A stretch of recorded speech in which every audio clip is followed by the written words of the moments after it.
Rolling Dice and Taking Names is sponsored by The Broken Token, creator of high-quality gaming accessories and storage solutions. Visit them online at thebrokentoken.com.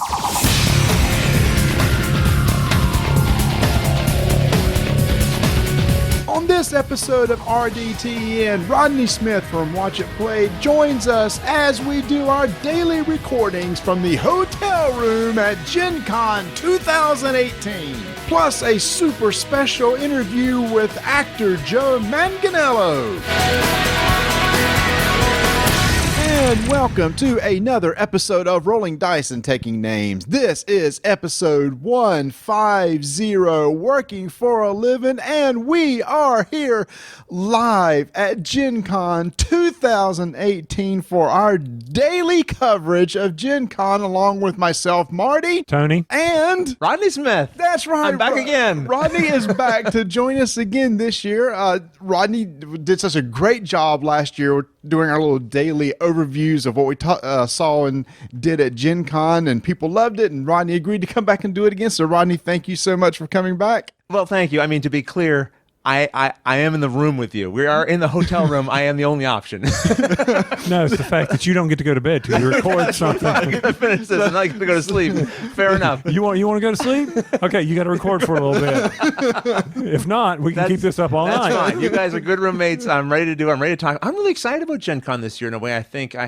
Not that I dislike Gen Con. I love Gen Con, but it's a busy convention, and this time it's different for me because I'm going to be staying in one booth for the whole time. I've never been in just a booth. And what booth number is that? I couldn't tell. I couldn't find it anywhere. It's 1449. Which is? Board Game Geek booth. Because if people don't know, I joined forces with them recently. And so at conventions, I'm doing more work with them more directly. So you're working for a living. I'm working for a living. Tony, I see what you did. Very good, Tony. Ta-da! And not only that, but we had a lot of meetings today. Yes. Which means we are working for a podcast or working for a living. That's right. You're working.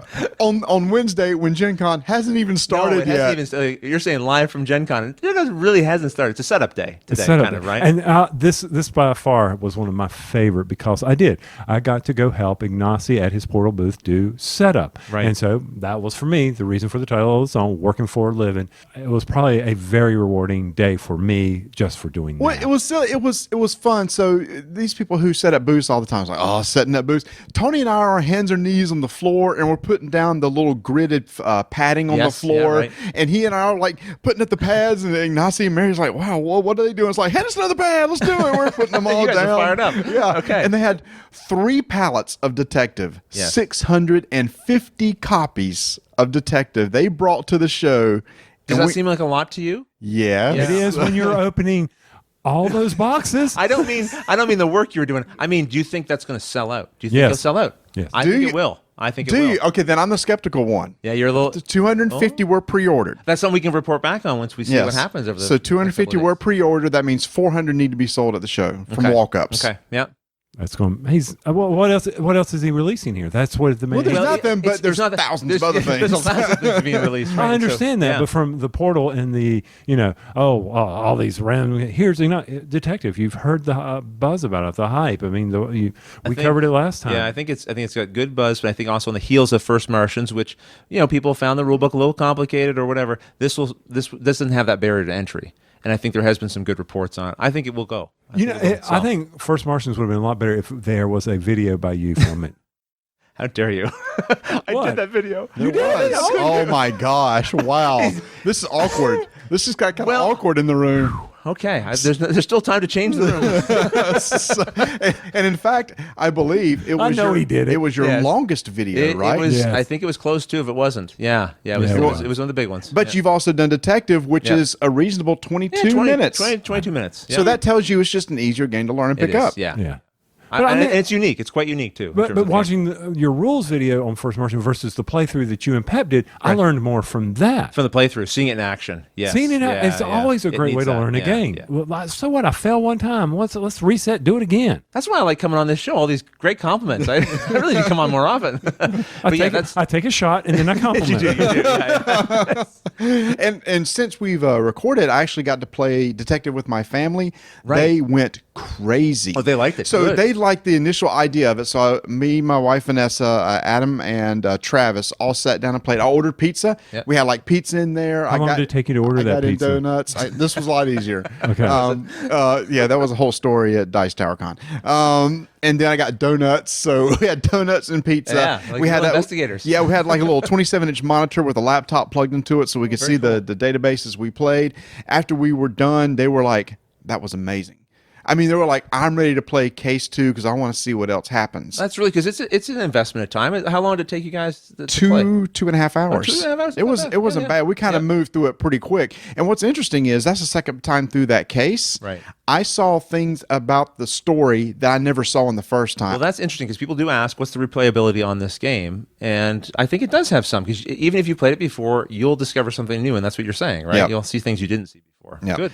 But that's enough on Detective. We've Yeah. got to get That's moving true. on. We We've do. already So many talked things. about it. Well, I tried to claim one because, and I swear I did not drop it, Ignacy. If you listen, I can understand what drives these guys nuts. I'm unpacking a box and I'm like, oh my gosh, it looks like the forklift guy missed. Yeah, right. Went You know, through. and went, oh, grab and pull back. And yeah, one of the boxes completely. I said, hey, Chevy, I'll claim this one and no one buys it. But you know, yeah, it was, I can see where you get to this show and suddenly you get to your palace and it's like, what the heck happened here? You know, but so. I'm sure he's just glad the pallets arrived. I know some years he's had trouble with that. So Yeah, no, he was. We were there, and they were already there. It's three pallets. It was 6 boxes per box. 6 copies of Detective per box. right. 650 copies. That's a lot of boxes. Sure to is. open. Well, I mean, the each pallet was stacked above my head, and I'm 6'2", so I mean, it's up there. I'm reaching up about 8 feet, pulling these boxes. All right, off. that's enough about Detective. Let's move on. Let's talk I about. wasn't talking about the tag. I was talking about the boxes. Let's talk. Well, that's even more exciting. Let's talk about Boxes. what we did next time because we got to go to Maxine's to have some chicken and waffles. Not Okay. me. Well, you had to work because you're That's working right. for a I was living. working for a living. You're working for a living. Well, tell us about Maxine's. So Tony, Jamie, Joel, Matt, and his buddies, and it's Right. like a mile away. Oh, But yeah. we've heard great things about this. Joel said, "All right, we got to go try the chicken and waffle place." Based on the way they were following Google, it's 2 miles, but that's okay. Anyway, so we get there, and when we walk in the place, and it immediately looks like a little hole in the wall, I think, okay, this is going to be good. Yeah. That's how I judge plays. If it was like a Yeah. little hole in the wall place, it's probably good. Right. And we got the chicken and waffles, and they were pretty darn good. Oh, yeah. Everybody got the chicken and waffles, and they were good. And there was some sort of What were you putting on the waffles? well, there was different. There was regular waffles, Yeah. maple syrup. Okay, good. Oh yeah, but it's not gravy. I know Okay, Jamie was okay. telling me at some places put gravy. Right, okay. Yeah, that doesn't seem right to me. That's nasty. Yeah. And then but what was really cool, there was some sort of brown sugar butter that was on the waffles. He enjoyed that, and then you could get the orders. I mean, you could. They had a huge menu that I think they had Ignacy write for them because it was Small in this print. small print in this cursive font. I'm like, okay, this is going to be a bad day for me. But anyway, I mean, you could order chicken tenders or chicken wings, and you can make your waffle half and half or all vanilla. So I got a strawberry half waffle and a plain waffle. Now that was interesting. I'm not used to chicken and waffles being chicken wings. I'm used to being at like a quarter, like a leg and a thigh or Yeah. a breast. So I'm not used to the wings thing. But anyway, so that was had to get a little food thing in there, and we all want to go back again. So if you Maybe I happen to get get a a chance. break for lunch, let us know and we'll walk over there I and do won't. it. I won't get a break for lunch. Oh, So, How are you won't going experience to manage it? well, they bring food to the booth, So really, just walk by the booth and you can give us some food. or you could give me some food. You Okay. could bring me some food, maybe. Okay. so let's see. After that, gosh, it was a busy day because we went play Well, see, fusion. you've already. The best part for me was starting off this day was the cold shower. That was spectacular in the room. Actually, mine was actually pretty warm when I got in there. I'm- Mine was okay too. Maybe you just didn't turn the dial far enough. Yeah. 'Cause you came I out turned saying it all the way over. Did you? Okay. Yeah. I I had a know nice how to shower. work. I had a know good how to work. shower. You had a good shower, but I'm like, oh my! This I is was gonna- I was just glad to have all my clothes because when I got here, one piece of my luggage did not arrive with me, and I don't know if this is best case scenario or worst case scenario. You guys tell me, listeners. You tell me. All that was in that suitcase was underwear and socks. I'm going. Is that the best thing to not have, or the worst thing? Because if I didn't have my pants, that's a problem. I mean, Right? you can go commando. You can go commando. You can. So what I don't understand is you're packing. First off, How do you just have a suitcase full of underwear and socks? Is that what you're? yeah. Normally when I travel, I split my outfits so that I have pants, shirts, and underwear all in a suitcase, and then even when my wife and I travel and we're going on our big trip, she will put half of her clothes in my suitcase and I'll put half in hers. So if we lose one, but it sounds like Rodney Smith might want to do a watch it packed video. Maybe I shouldn't have a suitcase for each of the different types of clothes items. I would like think, not just have an underwear suitcase. Yeah, I see. That's a good. I'll consider that. That's good. Good point. I had a Mountie hat in there too because during my fundraiser there was a stretch goal last time. I would wear the Mountie outfit if we hit the goal. What day is that going to be? That's going to be Friday. So Friday I will wear that. We'll report. But what on did that you get special? Oh, did I ever get a special gift? Oh, that's when right. I arrived, I got a gift. I was not expecting this. Tony comes. He's got a wrapped gift for me. And what was the paper? I did that special for you. Shoot. Wow. Tony, don't it do left this to such me. an impression. Star Wars. It was Star Wars. It was. 'Cause of Jar Jar Binks, That's right there. Jar Jar Binks was on there staring me in the face. So I rip it open, and it's a puzzle. It's a Mountie puzzle. And I just thought that was pretty. That looks pretty funny. strikingly like you. A little bit like me, especially once I put the Mountie outfit on. That's good. I'm going to do that puzzle. You might think I'm not, but I'm going to do that You puzzle. better do I'll be that sending puzzle. pictures. I'll be tweeting. And I'll send you some puzzle Your glue. wife, Christy's going to be doing that puzzle. It's true. She is. She loves puzzles. I might have some help. I might enlist some help. I'm looking forward to it. Yeah, that's good.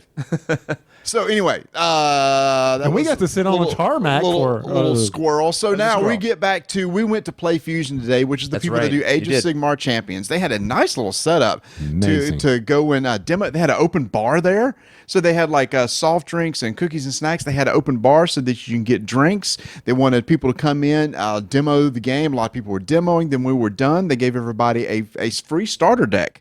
To go along bad. with a little nice little bag and stuff. Just a great little way to kick off the game that starts on August 2nd. We've already talked about this before, but I was just about impressed by their setup they did and everything. And I know Jamie from Circuit Ball, he played, and he said he really liked it. Everyone who played it seemed Chaz, to really. yeah. Chaz played it. And Chaz liked it. So, And again, the appeal is all of us, all over different parts of the country and in different countries, can play together online. right when that app goes live, I was sort of a little bit annoyed with the marketing leading up to this because they were not sharing any of the gameplay, any of the rules, and all the rest of it. And it seems like they've turned that faucet on now, and they're sharing lots of information. And sounds like that was a good event. So. It was a very good event. I mean, they stood around, talked. They had people training us. We got to see the mat. Now, the play mat was gorgeous. Yeah. Oh, I'm buying one of those tomorrow. But what I don't like about it is What's that? That the various symbols on champions is that if the champions on the icons on the champion cards, I'll get it out eventually. As it says, okay, if you play this symbol, you get to rotate.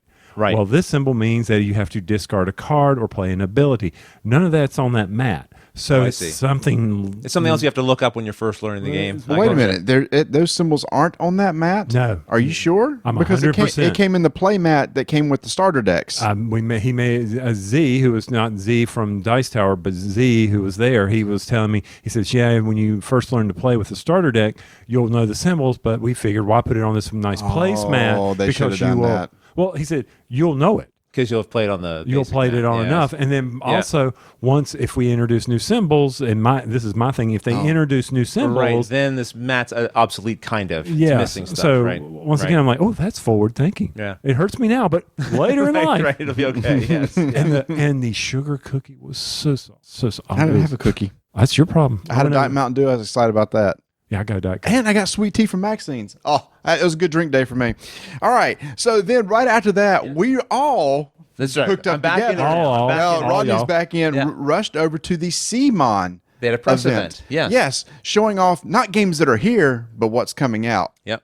And there know. was a lot of stuff There coming was out. a lot of stuff, and the one that grabbed my eyes was the Grizzled Armistice. Am I pronouncing I'm right. that You're correctly? right. Absolutely. This looks so cool. I'm a fan of the Grizzled. I really enjoyed it. Difficult co-op game. I like the treatment of the theme, which is soldiers in in the trenches. It's about the psychological aspects of warfare and such. It's not just hey, we're a bunch of guys going to go kill some dudes. It's sort of like can we get home to peacetime and be sort of together, alive, and sort of also untraumatized by it all, right? Right. And this introduces a campaign system to it. Not only that, this campaign system includes miniatures of all those figures, and I think the artwork in that game is kind of quite unique, quite special.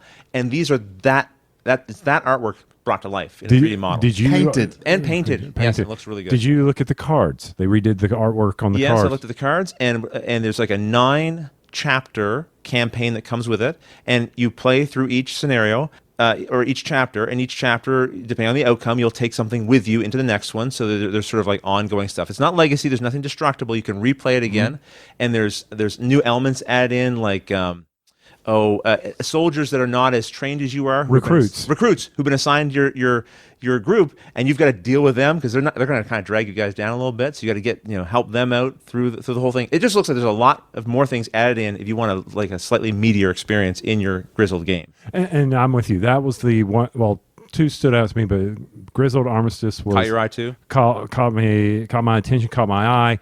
Wanted to actually learn how they were going to play it, how they changed it, the campaign mode, yes, everything you said.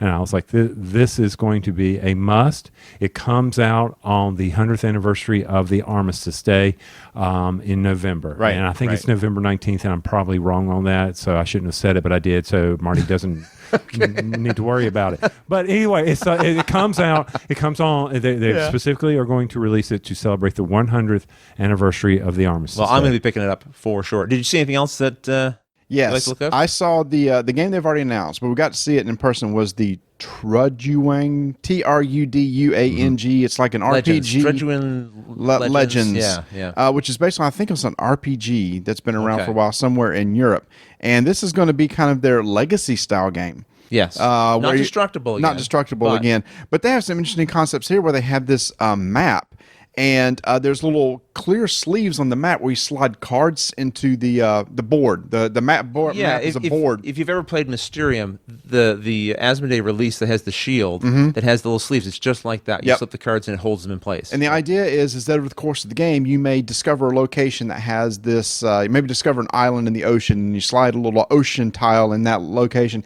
And then when you're done, you fold up the board and you put it away. So those little things will stay in place for the next time you play. But what was also cool is that each phase of the game can change as you play the game. The third phase might be the movement. Right. But something may happen where it's also movement plus something else. Oh, it was sailing. Like the island appear. When that happened, now you can move or sail on that. Okay. So the phases change based on how the board changed. So probably could have sat there and found out a lot more about it, but just from the initial concept, I thought that looked really cool. Yeah, it looked really different than anything I'd seen before, because the things that happen in the game, the events that occur, come out and they permanently attach into the board in some way. Not just locations, but maybe there's like a new enemy that's on the board. And when you're done, you just fold the board up and it saves it, quote unquote, right? Because they're all stuck in these sleeves. So when you come back to play the next scenario, those are persistent things. So when I'm playing scenario 2, my board might look different than yours. But again, it's not stickered.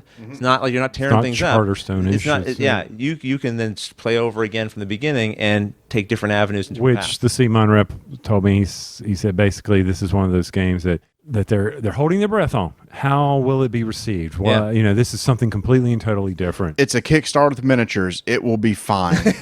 It's true. It's not that you can. That's fine, but great! It's Kickstarter with miniatures. But once it gets out in the public, and people can say, this. Yeah, I know. It's going to do fine. It's a CMON Kickstarter with gorgeous miniatures and a different idea. And it's not Zombicide. It's not Arcadia Quest. It's something new. It is something different, which is exciting. But Arcadia Quest was there. It's Arcadia Quest, in fact, right? Well, it was sci-fi version? It's a sci-fi version. I didn't get a good close look at it. But here's the key to that. It's only 2 characters, and they are building it around family. This is a younger play. They've streamlined it. They've made the iconography a whole lot easier to deal with, so that when you're playing it, it's an easier to enter type game, and it's something that will build up to the Arcadia Quest line. Okay. Really? So that's where they're going to. It's interesting. I just thought it was going to be just the same mechanics in space. No, it's not. It is a completely I think that's different. smart. I like that. I don't mind when they take a game already and retheme it, but I like when they make a change. And that sounds like a different approach. When you say the 2 characters, instead of me controlling 3, I'm controlling 2. Right, so it simplifies it again, right? I mean, you still do the dice roll. Sure. You're still doing that. The modular board versus is still there. But, all in all, they really look towards, okay, how can we bring in a younger audience with this game? Right, okay. Or non-gamers. I mean, when I put Arcadia Quest on the table, my daughter's like, oh, this looks fun. We played. But my wife's like, it's complicated. I'm like, oh, okay, fine, whatever. A little more than what she's looking for. Right. Right. And then I'm looking at this. This is her theme. This is probably the level. Right. The icons aren't that hard. I'm like, okay. And, of course. So you're backing it.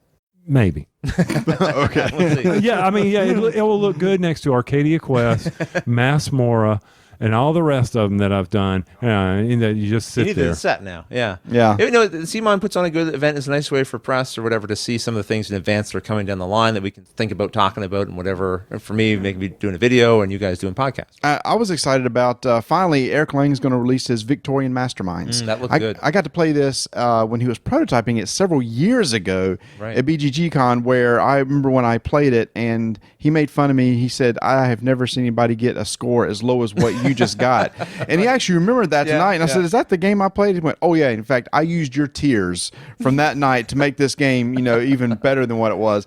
I like this game because I like the theme, because it's a steampunky game. It takes place in Victorian age, and your goal is you're trying to build a ship. But it has this really unique action selection mechanic where you have these really cool cogs that you put on a location, and each cog has a different character, and they all have special abilities, and they stack like in Forbidden Stars. Yeah. But instead of resolving from the top down, when you're done, they flip over and you resolve from that direction. So the first one there is actually going to get resolved first, but you don't know which character it is. I see. It was a cool little mechanic, little engine building mechanic, and that's not going to be a Kickstarter. It's going to be released later this year, so I'm looking forward to that. And the production looks great. Miniatures, of course, and all nice game, components. yeah. All the rest of it. But that is a non-Kickstarter game. Starcadia Quest was a Kickstarter game. So the other games that they had there, fly through real quick, which already been talked about. Narcos, they had the Wacky Racers. Okay, before we move past Wacky Racer, so that is definitely a family entry game. The models are incredible.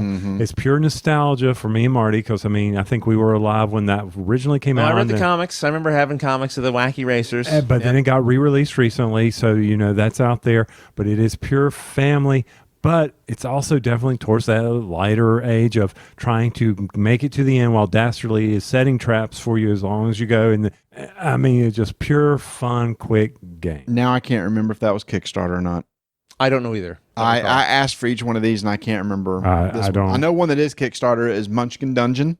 Oh, yeah, that's right. That was there, too. Gorgeous miniatures. Gorgeous miniatures. The new release of Project Elite. Yes, Yeah. that's a game that was released already by Artana Games, I believe it was. Something like that. And they sort of partnered with CMON to put the CMON production on it. And that would be Kickstarter. Yes, I think so. It is going to be Kickstarter. Okay. And then Narcos, is that right? Narcos, yeah. Which is based on a It's TV, it's a TV hidden show. movement. It's one versus many. One person's hiding, the other person's chasing them down. And I then- think that one's released direct to retail. So they had some that's going to be coming straight to retail, some Kickstarters. And Fire and Ice, the expansion, the Brotherhood. Yep. Yeah, Night's Watch and the Free Peoples. Yeah. both. Yeah. So it was interesting. They weren't showing anything that's new at the show. It's stuff that's coming on later Yeah. on. Yeah. So that was a nice event. Good and sneak then peek. after that, all of us got to go and have a nice dinner with Miniature Market. That's right. At St. Elmo's St. Steakhouse. Elmo's That was Steakhouse. good. Good Steve steak. from the CEO from Miniature Market, along with Rob Warren, Yeah. invited us, and that was a really pleasant meal because that's the first time I got to sit down and talk with Steve from Miniature Market and hear his story about how he took 10 years ago just buying some miniatures and selling Reaper them Bones some miniatures. Reaper's Bones And then miniatures. resell- him and his parents. Yeah. Mom, Dad, I need your help selling these things. But he went in with a partner where his partner was going to paint them and then resell painted figures. And his partner partner said, I decided not to do it. So he said, great, I need to get rid of these figures. So he just created a little online website, Miniature Market, started selling the figures. And then he was like, I had this girlfriend. He lived in Buffalo. Girlfriend went to St. Louis. He followed her there, continued his business there. Yes. And now it's based there. And he just opened a mega store back in May, and he is just doing incredible for himself for a guy that's 36, 38 years old. It was really cool to listen to him talk about how he'd taken his business through all those steps. We end up with games in our collections, but hearing the story of how those games get to us ultimately through whether it's online or your brick and mortar, whatever, hearing the kind of behind the scenes of how those things happen, how a person makes a profitable living doing that. It was really interesting. Yeah. He talked about the whole thing. He talked about the marketing process and how he uses technology now to help get ads in front of people's eyes when they visit websites. Yeah. And so it's just a lot of cool things going on behind the scenes. And it's just an interesting part of the business I never get to hear.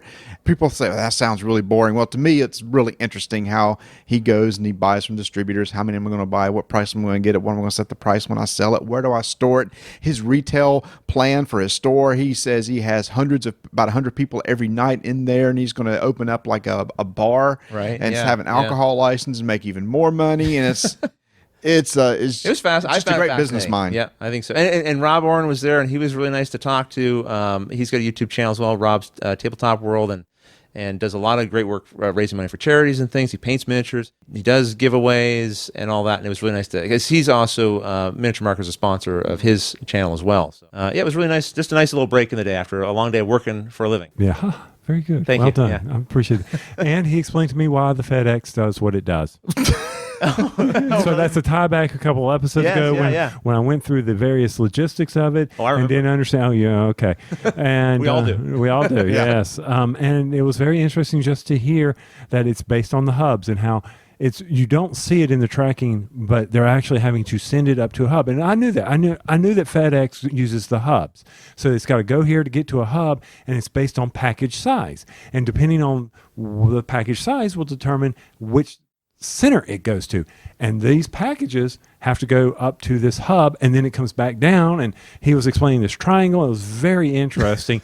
And I'm like, okay, that makes a lot of sense. I mean, it explains the reason why. Right. But I'm like, and we knew it was logistics, and we knew why it was occurring that way. It was still funny. I don't care who you are, but but it was very interesting. Even if you work at FedEx. Yeah. I mean, we knew it, and so once again, but he explained all the shipping challenges and the boxes. I mean, just the little stuff. He said, "Hey, do we have enough boxes to pack all these games after our clearance sale?" No. Oh. Yeah, actually, did you hear him say that? Yeah, he was talking about how I had all this product to sell. That wasn't the problem. We had buyers who wanted to buy things. We had product to sell to them, and then we ran out of boxes to ship them in. And that's you just take. Don't think about it. You take that for granted. That's not going to be the bottleneck. And it wasn't production. that. It was. And it wasn't that it was on his fault for not ordering. He was telling and the guy says, "I can't keep up. I'm out of boxes to give you. I can't sell you any more boxes. I need to go get more boxes." I need to make some It's more. a lot of moving parts to get those games on the table in front of us for us to enjoy. And I do find it interesting to see the different moving wheels that get them to us. Yeah. But then seeing some more final products right after that, we went over to the big Fantasy Flight event. Now, typically that's done on Friday afternoon. Right. But they did it on Wednesday night before the show even opened, and they dropped a few bombs on us. They did. This is the in-flight report where usually one of the heads of the company comes out and talks about how they've been doing for the year and then announces some products, right? And they skipped how they've been doing for the year. They did. They skipped the financials, which I was kind of good. Let's just get to what everybody's here. Yeah, I wasn't disappointed. They got right into it. And normally, leading up to Gen Con, Fantasy Flight Games on their website is announcing every few days, here's something else that we're going to be releasing or that's outcoming. You get all those announcements up front, and this year they saved it all for the in-flight report. That made the in-flight report a lot more interesting to watch. I think the first biggest thing they announced there was Arkham Horror 3rd Edition. Was that the first sort of big thing? That was the first video they showed. Right. So they had a little video previews for all this stuff too. And it looks like they're going to streamline some things that they said.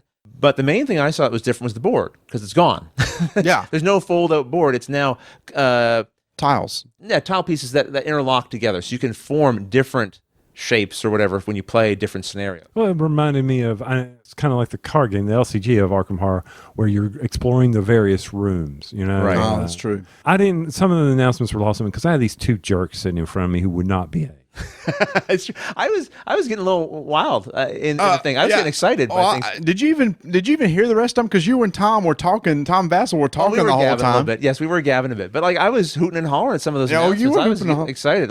When they showed the Mansions of Madness Steam video game, which I already knew was coming. But Harvey Walters is my favorite character in that game, and to see him be the one that was in the video that was launching, that was cool. Now, this is not a implementation of Mansions of Madness. No. It is an adventure video game. You're just moving the characters around, discovering things. I don't know what I would compare it to, but yeah, it's going to be, and it looks like it was Steam only. Yeah, something like a Zork. Yeah. I mean, you're going way back there. It's a text adventure. Yeah. Harvey, turn left, turn right. Go upstairs. Try to open Harvey. the door. Before we move off the 3rd edition of Arkham, I did ask. I thought maybe Richard Launius had something to do with this. Actually, he did not. So Richard Launius was the original designer, but he did not come in and help adjust to the 3rd. So I asked what the differences were. And they said mainly we streamlined a lot of the stuff. and then they shortened it a little bit. They said, actually, if you want something that feels like the original Arkham Horror, you have Eldritch Horror. Right, I agree, They took a lot of the things in Arkham and made them a little bit better, more streamlined, and created Eldritch. They said this has a totally different feel than those two altogether. Okay, good. So if you're looking for something that's not, it's just another version of the second of Arkham Horror, no, I think there's enough different there where you might want to check it out. And I was kind of disappointed Richard didn't have anything to do with it. They said, well, to be honest, he's consulted on everything we do for Arkham, but he just didn't help with this particular his design. DNA is in this. Yeah. Either way, probably, right, on some level. So then what was the next announcement? So then they kind of jumped into the stuff they already had out there, some L5R stuff. L5R, the role-playing game, they talked about that, the new packs coming out. They talked about X-Wing, of course, and Sure. Armada was the big announcement for them because Oh they my had God. launched their biggest miniature in that system. Yeah. Yeah. They brought out this, they had this video for this, and I forgot which ship it The was. Super Star Destroyer. or whatever. Mega, Mega- Herculean. It shows how much of a Star Wars fan I am a Star Wars fan, but I'm not deep into the lore, Right. so I don't remember all the names of all the So- ships and things. Jeez. So Corey Knizi's up there holding this Yeah. this big old ship, and that's probably what, about 12 inches, maybe? Yeah, it's pretty like the span of your forearm to your It's 12, 16 inches long. That's like, man, that's really nice. MSRP $199.95. The reaction was funny in the crowd because there's a lot Okay. of people who were like, "This is a cool looking ship," and the price was like, "What?" $200. But you can play it in your base game because you can do that, and then you can really unleash devastation. Oh, he was selling that He thing. was selling like crazy. It's like, I mean, oh, yeah, all I think right. the only disappointing thing is that they announced this after CMON had announced the toddler-sized Cthulhu miniature. Like, so it's big, this Star Destroyer, but we've now seen really big. Yeah, we've seen for $50 less this Something huge beast. giant beast of a thing. But this will be painted. It looked really cool. I mean, I'm sure people who are into Armada, it's going to be a big. it was painted. They always. It's gray. I was going to say, It's wow, like gray with a I wash. thought they showed a little bit of the wash or whatever. Yeah. Right. It's not as detailed as X-wing, but I I think mean, there's a little bit of paint. that's Tony painting there. Where's my gray Nice and primer? quick. Yeah, I'm done with They that. had one big announcement, of course, which we're going to get to in a second. But was there any other little? Clone Wars. Oh, yeah. Clone Wars will now be entering in Star Wars Legion and X-wing, so there'll be 2 new factions Yes. in both of those games. That's cool. Yeah. And so I know a lot of Clone Wars fans are out there, so I'm sure, they were in the audience because they were super excited when they heard about that. Yeah, and the Star Wars Rebellion How to Play video from Watch It Play. That was not announced. That was not announced. Surprisingly. There was a Q&A afterwards. Yeah. And if I would have known that the guys in FFG knew the joke, I know some of them know the joke. I would have gotten in line and asked, will you fund how to play video from Rodney on Star Wars Rebellion? You should have said at his last fundraiser, if you'd only gotten to 100,000. So if you have 100,000, you might do it. But no, I didn't. So they had a big announcement, right? This was Yep. the sort of the surprise game, and it was a game called Keyforge. Am I saying that right? Keyforge. By Richard Garfield, and they had Richard Who's Garfield from on Magic. hand. Yeah, Rich Garfield was there. People may know he did Magic. That's right, and a number of other popular games, but Magic certainly is the most prominent one. And he came out and he talked a little bit about the game. Do you guys want to try to take a stab at describing what this is? It's a game. It's a card It's game. not a CCG. No, You don't it's buy not a an block- LCG. It's not LCG. You don't buy boosters. You Right. buy. Decks. You could call them a starter deck if you want, but the deck is it. When you buy a deck, you're ready to play. In fact, there's nothing you can do to that deck to change it, because every deck they print is different than every other deck, and they all have unique printed backs, so you can't mix cards between all of them. So if they print 10,000 copies, all 10,000 decks are different. I'm still having trouble wrapping my head around this, so apologies if you're listening and trying to sort out what I'm saying, but does that kind of make some kind of sense? That's it. So every deck in a box is unique, and that's what they saw. They actually had a logo, like unique card system. Yeah. And when they first showed it, I went, boy, they are really pushing the word unique. Now I see why. Literally, because yeah. no deck is the same. And there's 7. There's the gist of it is it's like I can't even tell you what the lore was because I didn't understand They it. tried to explain it, but my brain was just trying to wrap my head around. No, but hold on. How do you expand this? You don't. It's just you buy the deck. How do you deck build? You don't. It's just the deck. There are 7 factions. Each deck consists of 3 factions. Yeah. And then there's cards in the deck for each of those factions. So X many number of cards per faction's in there. there's like he wouldn't tell me what the total number of cards was, but they're all numbered. Somebody said there was like over 400 cards. Right. So they're all packaged differently, and every combination is different than every other. And I believe they threw in a number like 10 quadrillion. It was ridiculous. Different combinations they could make from it. So they're not worried about like, oh, we're gonna have repeat decks. It just will not happen. Right. And the decks have their own procedurally generated names. So when you get your deck, and again the backs are unique, it'll have its own name on the back. I think Jamie got one that said "Women Who Fight Against Strength" or something. I have one like. Oh, thanks. He hands it to me now. I can't get my glasses on to see.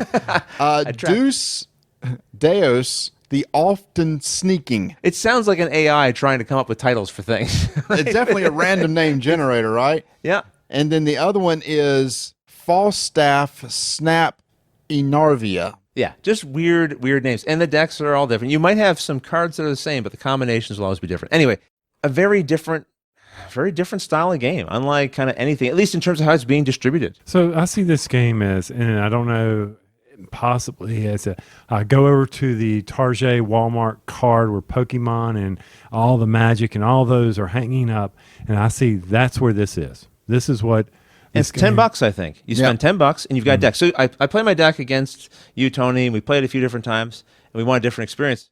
We just go buy a new deck. We just play a whole new deck against each other. Or just think of it from a store perspective.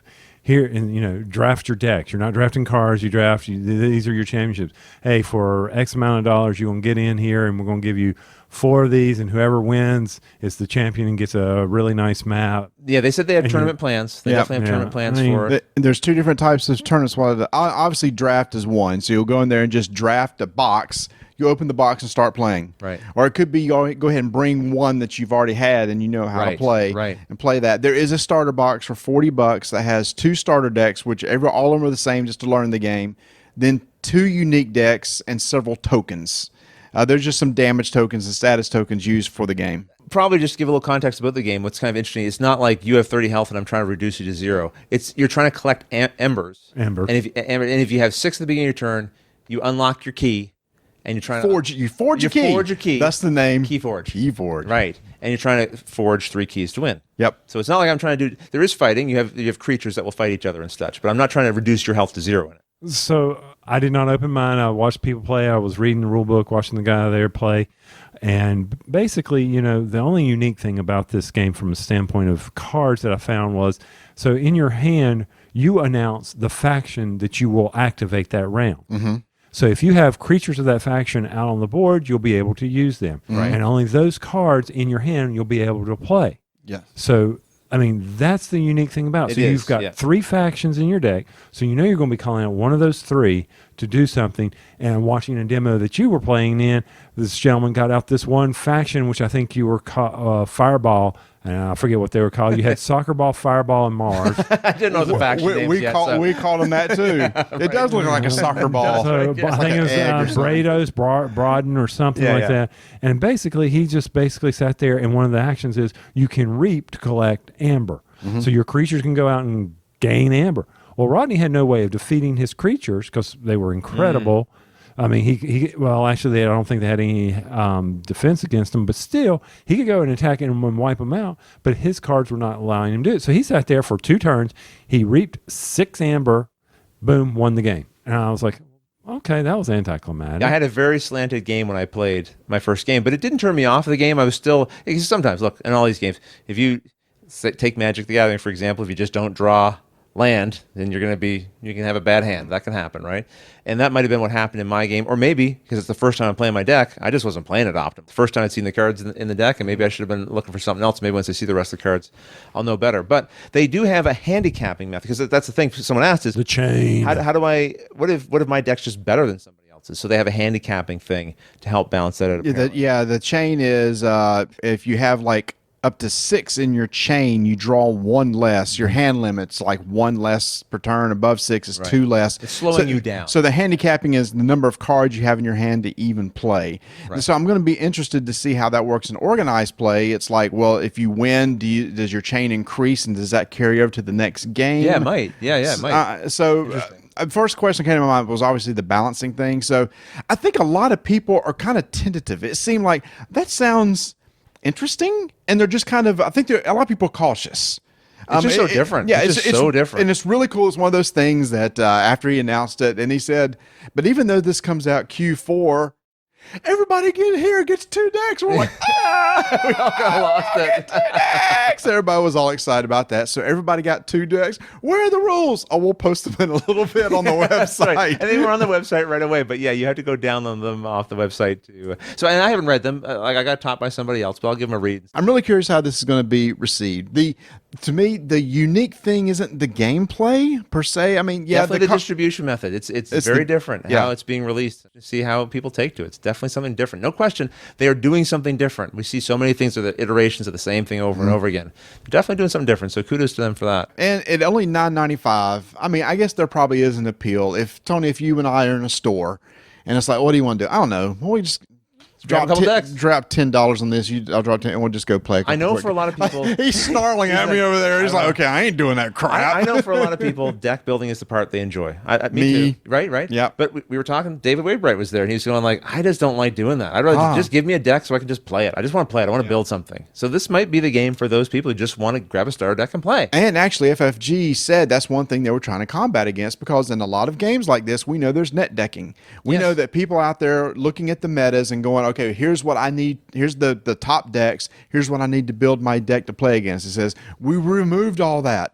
But it's also interesting too, there's a community in that. There is this thing of sharing decks and how's my deck compared to yours and giving me tips and stuff. Well, that's gone. It's literally the only thing you really talk about. Well, my deck happens to have all these cards. Okay, that sounds kind of cool. Well, I know, like when I finished my game that I lost, Eric said to me, "Well, let's swap decks and play again." You know, and so there could be a little bit of that too. Like, oh, well, why don't I give my deck a try, or let's trade decks or whatever. But anyway, it'll be interesting to see how this is received. Definitely. And then we came back to the room and recorded this because tomorrow is the official first day of the con. That's right.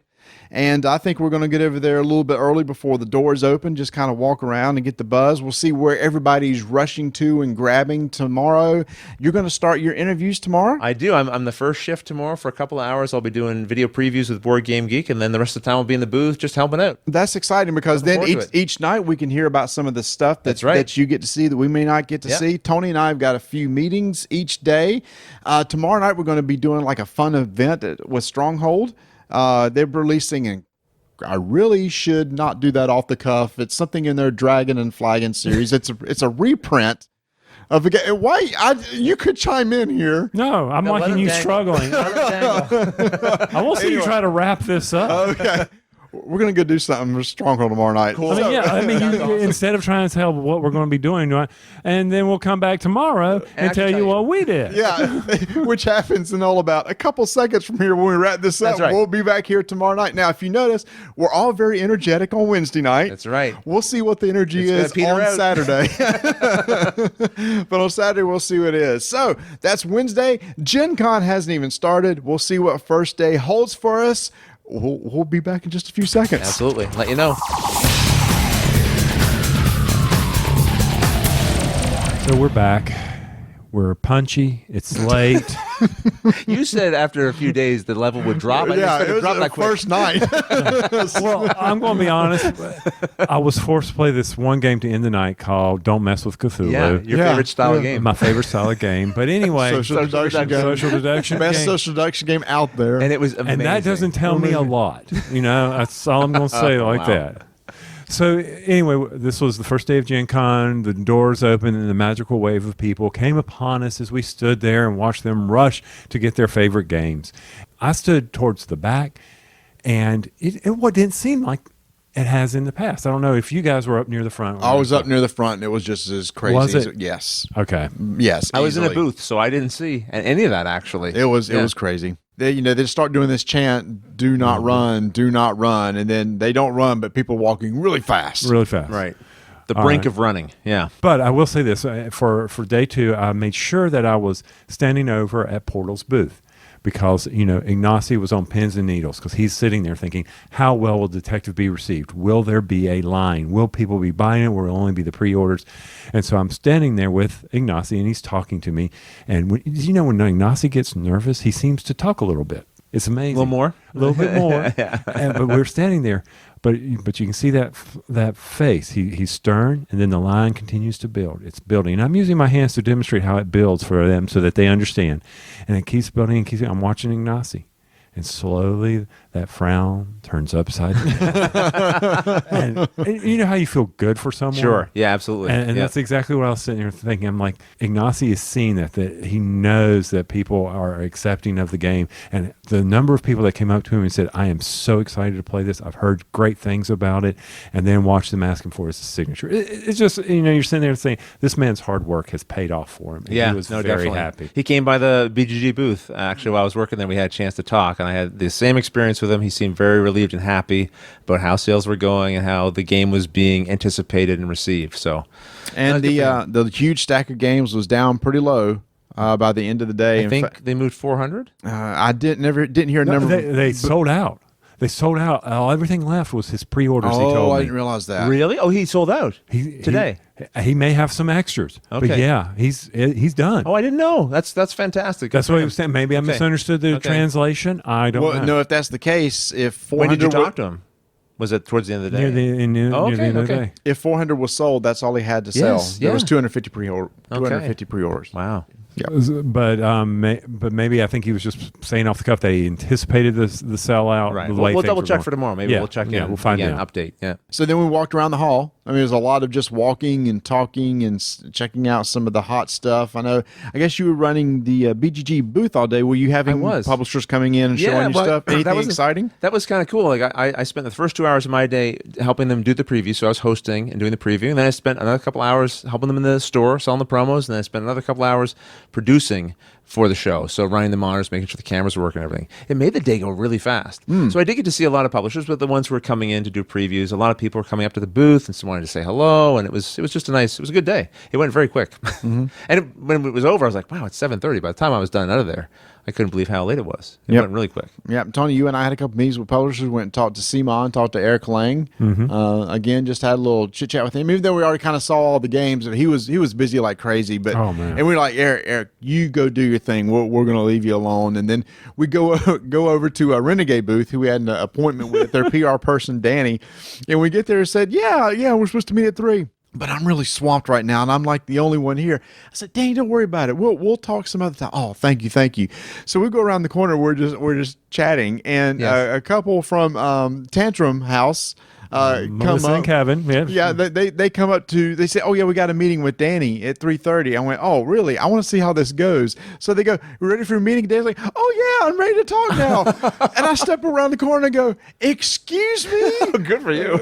So I said, you said you could do with us, and then you I mean, you guys aren't as important. I mean, she was just messing with us, but it just so happened that somebody else came into the booth to relieve her she could come talk. But we just had some publisher fun with we had publisher fun all day. Especially, it didn't even stop me even at the Dragon and Flag and Special Dragonstones event. Oh no, we were a special guest at that event tonight. It didn't feel that way. Now did it? What do you mean? It was hilarious. I wasn't here for this. What happened? I don't blame. It was so funny. Oh no, go ahead, Marty. It was classic. It was beautiful. He did this not on purpose. So, love him to death. Well, Tony's just dropping little things. Nobody knows what's going on. No, I have no idea what's going on. That's the way I work. I'm playing the audience now. What is happening? So Bonacore, Stephen Bonacore has released a game from Stronghold Games called Fist of Thunderstone. Fist of Dragonstones. Right. New game. It's kind of a re-release. So he had a big release party tonight. Okay. So he had this big room, and people were cosplaying as some of the people in the game, and they were teaching the rules. And he was having some guests come here, like podcasters and YouTubers come in, kind of mingle in and play with the people. He was giving away these nice pint glasses to everybody. It's just a really nice event. That's pretty good. So at the very beginning, he just says, first off, I'd like to thank all the volunteers, and we got a lot of special guests here. And so we started going around the room. He comes to our table, and he had a couple special guests from Germany, some partners from Germany that were there. Right. T.R. Knight was there, who was the editor for the rule book. And then he kind of looks at us and just walks on, then goes over to the guys at D6 Generation, introduces them, then goes over to Man vs. Meeple, introduces them, then goes over to Jamie and Tony Topper and introduces them. It's Scott Morris. And then Scott Morris from GTS. And I think he introduces somebody's sister, somebody's cousin. And then he starts walking back at us, and we're just looking at him. We're like, thanks. He's like, oh my gosh, I didn't even see you guys. I was we were right here, Stephen. He didn't even try to recover with going and saving the best for last. No, It was clapping. It was awesome. I appreciated that. That was a great moment out there. Oh, No respect. no, I was looking at respect. It was very good. So you had a great day in the booth. Yep. Day flew by. But did you see anything that will knock your socks off, or just Not so much. Like again, there's very few games that we come to Gen Con, we know what's coming type of thing, right? So there's not like big surprises. The surprises are things like Keyforge that get announced to but in terms of, I didn't get a sense of what the hot game was. And you said Detective sold very well. Did you guys have a sense of being out there? What was in everybody's bag? Root? I don't know what it's. Yeah, Root was in a lot of bags. Okay. Yeah, I saw Root all over the place. Everdell. I'll tell you something. The thing Everdell was popular. The thing at our booth was the promo line was nonstop. So BGG always brings a whole bunch of promos, right? Mm-hmm. And that was going all day long. People love picking up, the special little promos they get. And BGG was selling special cups for dice and upgraded tokens for seasons and for Orleans and all these sort of things. So all that stuff, very popular. So people are buying their big games and they're coming over and grabbing a few little cheapy, extra things just to fill in the bag stuff. So it's great. It supports the show.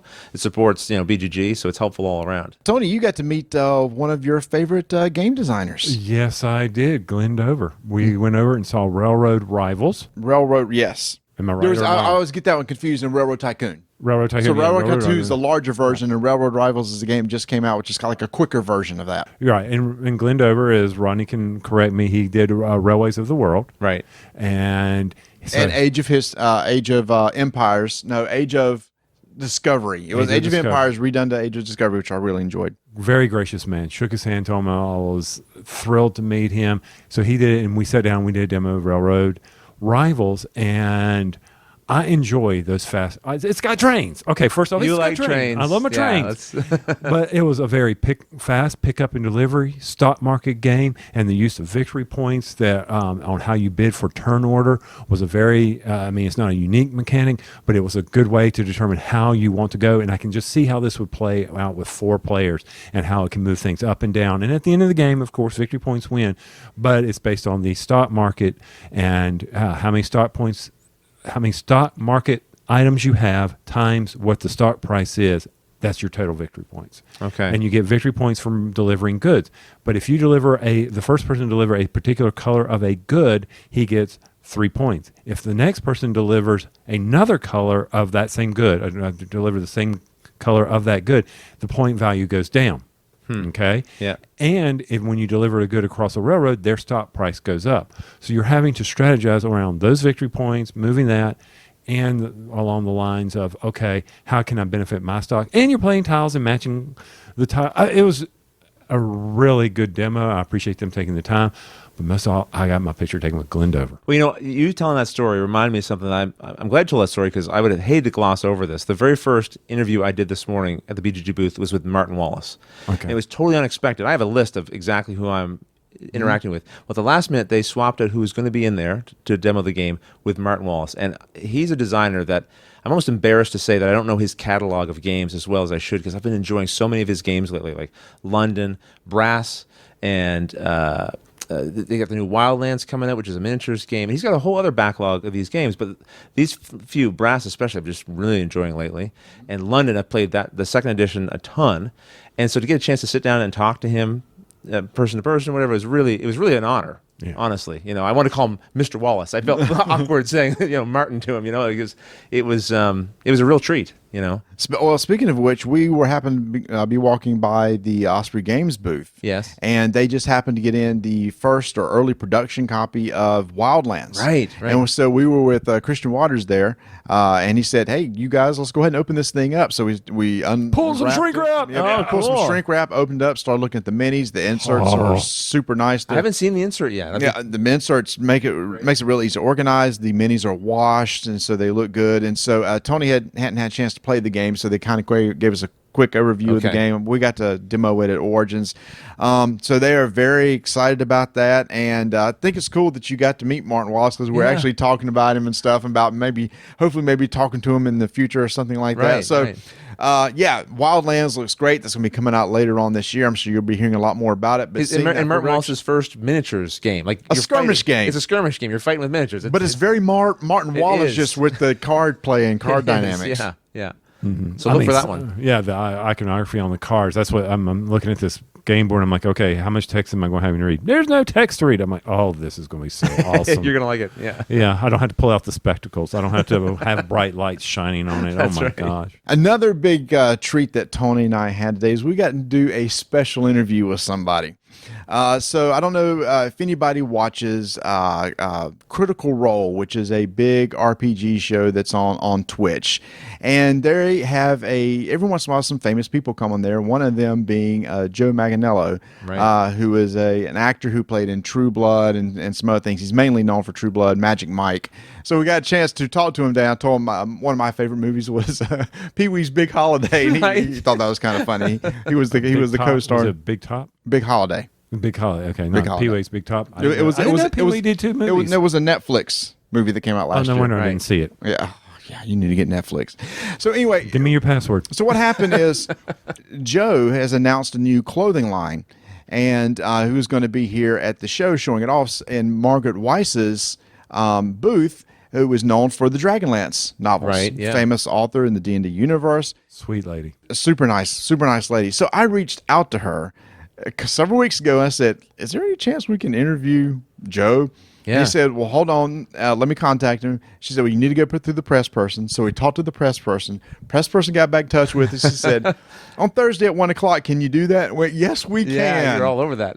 So we had a chance to talk with Joe. He sat down with us to tell us all about his line of clothing and everything like that. So let's go hear our interview with Joe Manganiello. So, Tony, you and I have been talking about how much board gaming has been growing, right? Yes, that's absolutely right. It's been going Amazing. beyond just the people playing in the basement. We're now seeing a lot of people you may know playing board games. For example, we've had Rich Summer from Mad Men on our show a few times.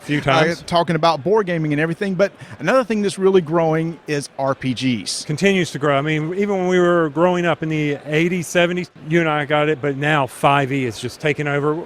I mean, you can walk around Gen Con and it's just like, oh my gosh, there's just as many board gamers as there are RPGers here. Or the flip. Well, There's just as many RPGers as there are board Exactly. gamers. And we're starting to see a lot more people that you may recognize playing the game, including our very special next guest, who you may know from True Blood, Magic Mike. But for me, he'll always be that guy from Pee-wee's Big Holiday, Nice. Joe Manganiello. Thanks, man. Thanks, and you pronounced my name right too. Which Did is- I? Oh, and I didn't was- even ask beforehand. I get my heart started elevating. Yeah, and you got it right. So, Oh, wow. man, Joe, thank I you wish so- I had a. Well, actually, I do have a prize to give you. You Yes, get a Death yes. Save shirt. Thank you. And it's a beautiful color. I don't know about it, but in the Carolinas, there is this team called Clemson. My daughter went there. They are national football champions. I don't know if I you may have heard of them. You might have heard of They may have them. had a Heisman Trophy winner or two. Yeah, something, Okay, so Yeah, that's a except they're beautiful whining color. about the one that didn't happen a couple years That's ago. okay, But that's that's fine. That's a beside the different point. story. Fine. We're not. Yeah, Is this your first trip to Gen Con? my first Gen Con. What do you think? It's amazing. Well, for me, also, it's like it's full of friends of mine and people who I've been in contact with and talked to via email, via phone for years, but have never met.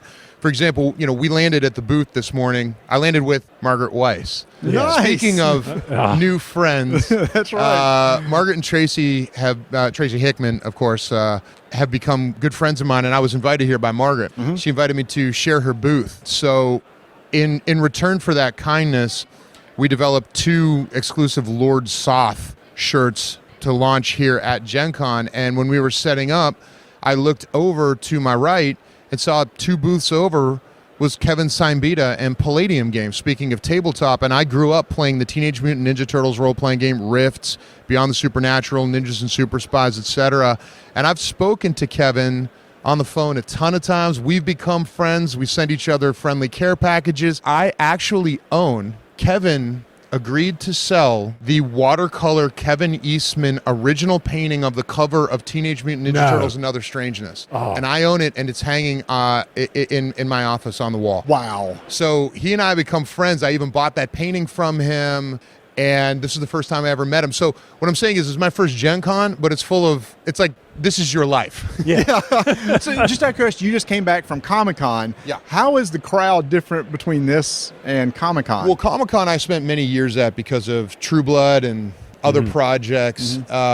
So I hadn't been there in about 5-6 years. Now, me walking the floor at Comic-Con ended a long time ago. So I really haven't been able to be a part of the festival. I've just been loaded in through loading docks and then brought out afterwards. But this year was really great because I could come down there to launch the streetwear line. This is different because it's all gamers. And that's what I was as a kid. I mean, I was a kid who hung out in comic book stores, but Comic-Con is more, for me, it's been more about launching projects and working for a studio, doing my job rather than enjoying the vibe. And this is just, it's all vibe. It's just people who love gaming. So you could probably walk around the floor and it's not too bad, hopefully, for you. Well, I mean, number one, he's like 6'5" and standing above everybody he doesn't else. stand out among this crowd. No, look at him, man. I mean, good gosh, no. I mean, he maybe dwarfs me a little bit, and I'm a pretty big guy, Yeah, you 6'2". So, but anyway, I mean, we're sitting here with his incredible Death Saves product all around. Yeah. So this is why you're here, is launching the Death Save product. So let's tell us a little bit about that. Well,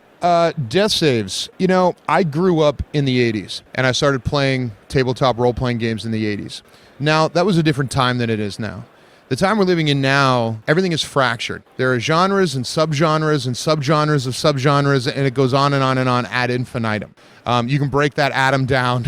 I mean, we haven't hit the wave yet. Now, back in the 80s, there were like 6 categories, and you got to pick something from it. There were like 6 sections of the record store, Yep. and everything kind of fell into some category. Now, what I mean by that in a greater sense of what we're doing here is that when I was a kid, I played Dungeons & Dragons. All I did was listen to Metallica. I had an Iron Maiden t-shirt. Nice. I had a glow-in-the-dark Led Zeppelin poster on the wall. I read Stephen King. I hung out in comic book shops. I played Atari 2600. Like, every kid, that was... I'm going to start crying over here. I literally am. A little tear starting You're with to well me. up. It was a lifestyle. Yes. The first book I read was The Hobbit. Like, this story is similar for all the kids of my generation. So I don't understand. I go to Comic-Con now, and it's Avengers fans over there. DC fans, you're over there. Oh, you like Game of Thrones? Well, you have to go over there. Oh, you actually still read comic books? Well, you're over there. You're in the back of the con. Yeah. And so, the big manifesto of the company was taking a lifestyle, the lifestyle that we had as kids, and reuniting all of those different subgenres back under the banner to which they deserve to be under. Okay. And so the first line of our product, it's Death Saves, which is a call to Dungeons & Dragons, okay? But it's a fantasy-themed streetwear line that harkens back to the early 1980s heavy metal album art. Gorgeous art. It's about reintroducing old villains, old characters like Lord Soth, like St. Kargoth the Betrayer, the first Death Knight, who we modeled our windbreakers and T-shirts after. So it's reintroducing this new generation of gamers to the characters that we grew up, that colored our fantasy dreams, but also putting on new modern flair on it as well. We redesigned the Beholder that we have up on our website, death-saves.com. And we're here launching the Lord Soth designs. We've got some great projects in the hopper. We're actually working with, we have a Frazetta collaboration that's coming up. Nice. That we're working on with the Frazetta girls, and we're talking to a bunch of I just had a conversation with Errol Otis, who illustrated deities and demigods. If people remember the old D&D module, he's going to do some original art for us. It looks like so. We're about paying homage to the pioneers of that movement, but also bringing some new faces in. Mark Riddick, for example, drew the Death Knight. And basically, we described to him a scene of, I wanted King Conan undead. Okay, yep. And if you see the image, you got it. That's it. You and your adventures have battled through this dungeon. Yeah. You open these giant stone doors, this waft of fetid, warm air blows past you, and sitting on this throne with glowing green eyes can only be described as Conan the King Undead, and that's our Death Knight. So, we got this great heavy metal artist Mark Riddick to do that, and we have some really, really fun stuff in the hopper coming up. I mean, you look at the man's shirt. He's sitting there across from you, and it's not that I'm just staring at Joe. It's just I'm staring at that shirt. You're just staring at Joe. I'm just staring at Joe. Okay, I can't help it. All right, but just the detail of it. I mean, you can get drawn into them because it's just amazing. Like the skull. And then you go to the bird, and it's just unreal. I mean, look at that. And you told us that this basically tells the story. Yeah. Yeah, every piece of our artwork tells a story. Mm-hmm. And there are Easter eggs that are buried within them. Like every single shirt you order, every jacket you order, you can look inside if you're looking for washing instructions, you're going to find an Easter egg from an old tag. Take your shirt and look on the inside of the collar. Okay, and there'll be There are Easter eggs hidden inside the shirt. This Soth shirt, it tells the story of Lord Soth. Yes. Those are the 3 elven women that lied to him about his wife's infidelity, and he murdered them. They became banshees. You can see them on. You can also see members of his undead army that are woven into the design. It's made of black rose thorns. Black roses, the kingfisher, which was a symbol of the Knights of Solamnia. You've got the flaming chandelier falling on his elven mistress, who became his wife and their child. Also, if you look at the arm, the sleeve. Did you can barely see this. Oh no, I didn't notice You didn't this. know. Look at that. There it is. Live one life for every life lost, which was the curse of his elven wife when And he it's did like not. black on black, Exactly. but it's just got a But you little turn bit it of just right in the light. a When you see shimmy, the back yeah. here too, Oh yeah. The black rose. black rose, Okay, so people get this at death-saves.com. death-saves.com. Yes. And that's being launched here alongside Margaret Weiss's Yeah, we're booth. going to launch with Margaret Weiss. Yeah. And how did you hook up with Margaret Weiss? Well, I hooked up with Margaret Weiss because when the rights to Dungeons and Dragons were at Warner Brothers Studios, they're no longer there, but when they were there, I had done several movies with them, the Magic Mike movies, and there's some other movies that we almost, whatever. So I have a long-standing relationship with the studio, and they asked me what I wanted to do next. I said, you guys have the rights to Dungeons and Dragons? Mm-hmm. I said, let me write a script, and so I turned in the script. We had a table read for it. They wound up losing the rights. Oh. They gave them up, and they moved, but after I wrote that script, I got connected to the folks up at Wizards of the Coast, and I started consulting with them. I started writing for them. And I actually wrote a chunk of their big adventure module for next year. This year's big module was Waterdeep and then Undermountain. Mm-hmm. I wrote a big piece of next year's. So I've become basically I have the job right now that I wanted as a kid. I was going to ask. In addition to my other job. So I was going to ask you, in the 80s, can you imagine that you would be doing this? No. You enjoyed it. Now you're providing that enjoyment to Never. others. I didn't think that was a job. And where I grew up, that wasn't a job that you could pursue. Yeah. Like you had to go, you had to go to college, you had to do something else, something you hated. When I grew up, it was, the old Tom Hanks movie. Do you remember that? Big. Is that what you're talking about? No, the one where what are you talking about? The Big? Yeah, that was a great movie. Where he was in the D&D world. And it was the one based on that chick. Based on the steam tunnels where he got lost. Yeah. Exactly. It was the whole D&D bad twist on it. Of course. Well, there was a satanic panic in the 80s Yes, that's where it. everything involved with spell casting was witchcraft, and they had to pick something to attack and go after. And for whatever weird reason, they went after Dungeons and Dragons. But I think us as kids, I can't speak for all the kids, but I loved it, man. I love that it felt like something we shouldn't be doing, and I think it really galvanized our generation. We lived through that stigma, and which is why now it's like, well, let's get back to the heavy metal roots. Yeah. And I think one thing that's really helped it seem is the 5th edition of D&D has really had a huge resurgence, because at one time one of the biggest most popular RPGs was Pathfinder. Don't know if you ever played it, but when 5th edition came out, it kind of took over. Pathfinder here is now betaing a 2nd edition. If you want to go check it out, Okay. They have the beta copies of there if you want to check out the new rules and see what you think of that. I'm very curious. So I had to get that for my son this morning. So yeah, RPGs are back and they're big. I do have a quick question though. Okay. The script that you talk about, is there a chance for a D&D movie anytime? Because I think Well, Hasbro and Paramount are working on a D&D movie, yes. I think Dragonlance personally is best served as a TV series. Oh, a serial show. Because that way you don't That'd have be you don't have to cut corners, you don't have to shorten the storytelling. You can tell a long form narrative, which I think lends itself better to 192 books, soon to be well over 200. that's amazing. We do everything, a special game with all of our guests. It's Okay. called Rank 'em. What we're going to do is we're going to give you 3 items. Okay. And you could rank them however you want. Sure. And then you tell us why. Here we go. 2nd edition, 3rd edition, or 5th edition. 2nd, 3rd, and 5th? Yep.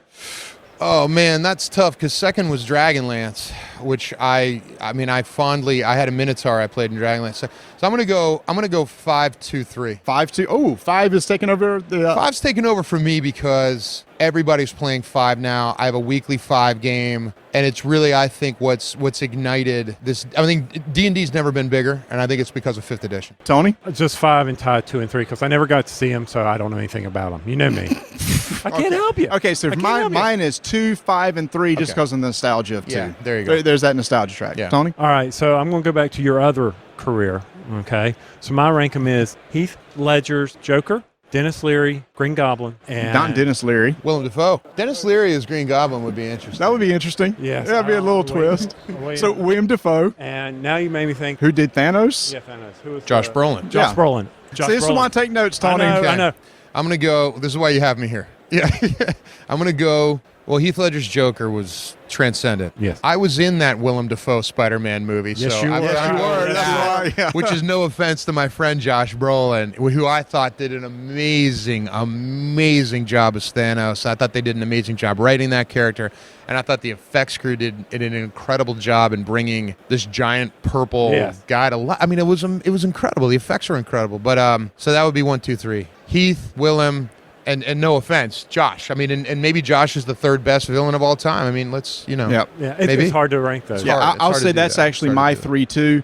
I mean, that a lot of the movie was around Defoe's character, and that character was so creepy, and he played it so well. So Yeah. that's my 3. But it 1, was 2, 3. amazing. But Joker's like number 1, way Yeah, it's above the other. He just tore that. It was incredible. That's why when they're going to do a new Joker movie With Joaquin. Yeah, Joaquin's okay. a great actor. He's a great actor. Great I'm not actor. thrilled about an origins movie for Joker, but that's a comic book I discussion. know, and I guess that gets into a theoretical conversation about, do you want the origin for a character whose origin constantly shifts? Right. But maybe they've cracked it and they figured it. There's some really smart people that are involved in that project. So let's see. Same reasons, but yeah, Heath Ledger will always be an amazing Joker. Yeah. All right, so last one for a bonus, and then we're out. We'll wrap this thing up. Swan, Green, Bradshaw.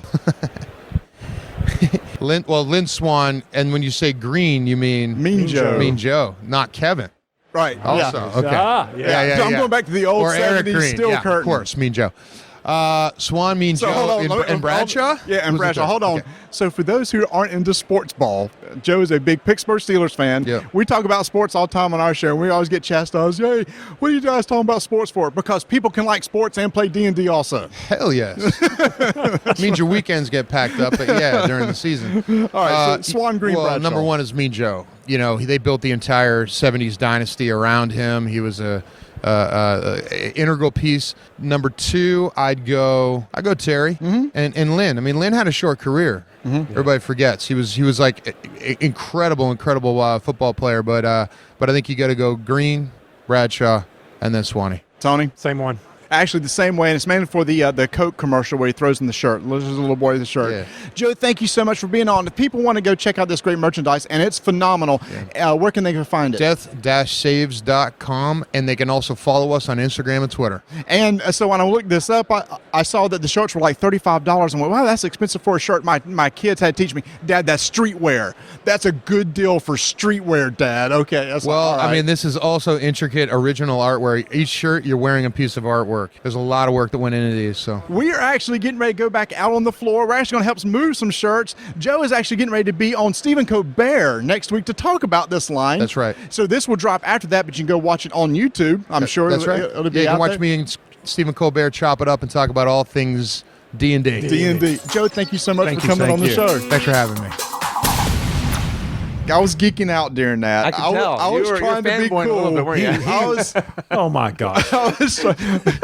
I was trying to be cool. I mean, Was he succeeding, Tony? Was he succeeding in being cool? The stature of this man. I showed you the picture. That Yes, you did, yeah. He's like 6'5". Right. He's a huge guy. Incredible. And but what was so neat? We were supposed to meet him at the booth, and he wasn't there. And the Gen Con people said, "Well, he's back here. He's doing some work. You can talk to him back here." And back there, he and his business partner were sorting these shirts that we just talked about. Yes. So Tony and I jumped in and said, "Let us help you sort some shirts." So in there with Joe and his business partner, we're sorting the shirts by sizes. And he looks at us and says, "Hey, what size are you wearing?" And he gave us each of us one of his cool that's Death great. Save shirts. And then we sat down to the interview, and then we packed up the shirts and we took them to the booth. I mean, it was crazy. So we spent like an hour with him, working back there in his booth, setting up his stock and everything, doing the So interview. sweat equity. It was Yeah, sweat sweat equity. But when we got to the booth and put the shirts down, and everything, the line had already started. Matter of fact, people were asking early. So Yeah. by the time we said, "Thanks, bye, Joe," we left, and the line went down to Gen Con block. Oh, wow. So a very good launch for him then. Yes. This Yeah. was brought. Good for Yeah. him. This has been kind of the day of meeting some people that were kind of special to us, Yeah. wasn't it? That's unique. I went by Columbia Games, Mm-hmm. and there was this gentleman sitting in a chair, older gentleman, just chilling out, relaxing. And I said, "How are you doing?" And I read his name tag, and I'm like, "Wait a minute, that's Tom Daglish, the designer of The Last Spike, Oh, cool. and actually the designer of almost all the games for Columbia Games." Oh, okay, cool. And we talked. I told him how much Donna loves that game, and we talked. And then he told me about the various games. And then this other guy walks up. Grant, his son, walks up, who also designs a whole bunch of games for him. And I just got to stand there and talk with them a lot. And Grant said, "Why don't you come over and demo this?" I said, "Grant, I really need to go get something to eat. I'm sorry." But it was really neat meeting Tom as well. And he stood there for 15 minutes explaining the games to me. Those should be the superstars of the show. I mean, people come by, probably people come by the booth want to get selfies with you, and then every once in a while some people talk to Tony and I, and it's like, that's cool and everything, but it's the Martin Wallaces and the Eric Lanes. It's those people They're creating the games that we're all enjoying. that we're all Yes, 60,000 people of us are here are to enjoy. So, Right. Make sure to go talk to those people. That's why he said you thought it was really cool for people to get Ignacy to sign the games, because that's the signature that you want. Right. I agree. And now there's one other game we need to talk about before we wrap up, and I forgot to talk about this yesterday. You were so disappointed yesterday so when you realized you'd forgotten. So yesterday I was walking around looking at some setups, and there was the booth as Big G Games was setting up what looked like boxes of cereal. Yeah, what a weird thing to be setting up at a I thought it convention. was cereal. They have a game called Monster Crunch, Right. which is based on the old cereals from, I guess the 70s and 80s, like Count Chocula. It's even got the General Mills logo on the top of it. Frankenberry, Boo Berry. I don't know who the Mummy and the Werewolf were. I can't remember what their cereals were. So anyway, they had this box game, same size cereal box. It's looks like a little simple game, but what was so cool is every time you buy one of these, you get a box of cereal. An actual box of cereal. I know. It's crazy. So I've got a box of Count Chocula over there. Chaz went by and got some. He got some Boo Berry. I think that's a great promotion. See, I'm going to idea. go by and try to see if I can get a box. So, because Frankenberry is out tomorrow, which Oh, is the it? strawberry. Okay, yeah. And and Count Chocula was there today. You could get your picture made with him. And if people don't recognize the name, you remember the hot game from last year, like the sleeper hit, the Bob Ross game? Yeah. This is the same company. Yes. And what's really cool is if you buy the Bob Ross game today, you got a Funko of Bob Ross. That's right. Yeah. Yeah. Oh, I didn't know that. I thought you were putting me on for a second. No. I was like, this is incredible. And they got the Brady Bunch game, and I was just like, oh, And Home Alone, I think. They have a Home Alone game. Yeah. So, cute game. I can't wait to play it. All right. That's our first official day. Tomorrow, we have our big strike tournament. That's right. All three of us are involved. I can't wait. Right now, we don't know what we're going to be calling this game for the next year. I know what I'm hoping. Could it be one more 24 hours of Gladiators in Arena? Or this time tomorrow, it could be Tyson Apollo. Well, you'll have to wait and find out. I can't wait. That's right. So, guys, let's get some sleep. Sounds good. Tony, Marty. he did it. Ignacy sold through his entire allotment of detective here at Gen Con. And was there any doubt? There wasn't from Ignacy, but based on what was happening and we saw at the booth and the way they were lining up, that doubt quickly melted away, at least for me. I am so excited that he got Detective done. But let's not forget, now that Detective's done, he has also got the Robinson expansion coming out next year. And then we have Stronghold Undead. Well, he keeps teasing it. Yes, he does. But before that, he's got Monolith Arena. Yes. Which he's demoing right now. Which is based we got to do. Which is based on the Neuroshima Hex mechanics. Have you had a chance to play that I yet? haven't had a chance to play it yet, but we all enjoy Neuroshima Hex, so it'll be interesting to see what this is going to do. Yep. So it adds just this one new twist of a thing called a monolith, where you have unit tiles that stack on top of each other.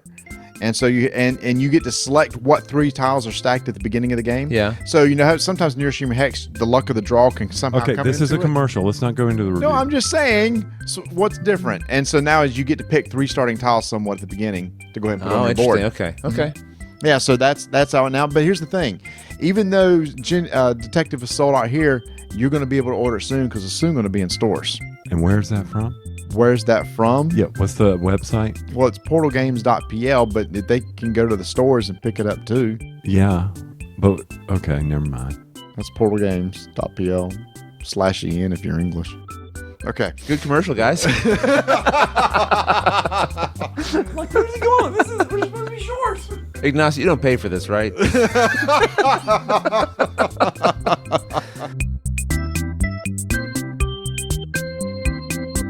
Friday night at Gen Con after a long bit. I just don't want to talk. You guys talk. I don't feel like talking. Wow, what happened, Marty? You dropped way off. I mean, I thought yesterday with Tony, I thought the energy was gone. But are you exhausted? What's going on? No, he's just having it's the old age thing. I mean, Well, I will short-term say- memory sucks. Marty, you have forgotten so many things.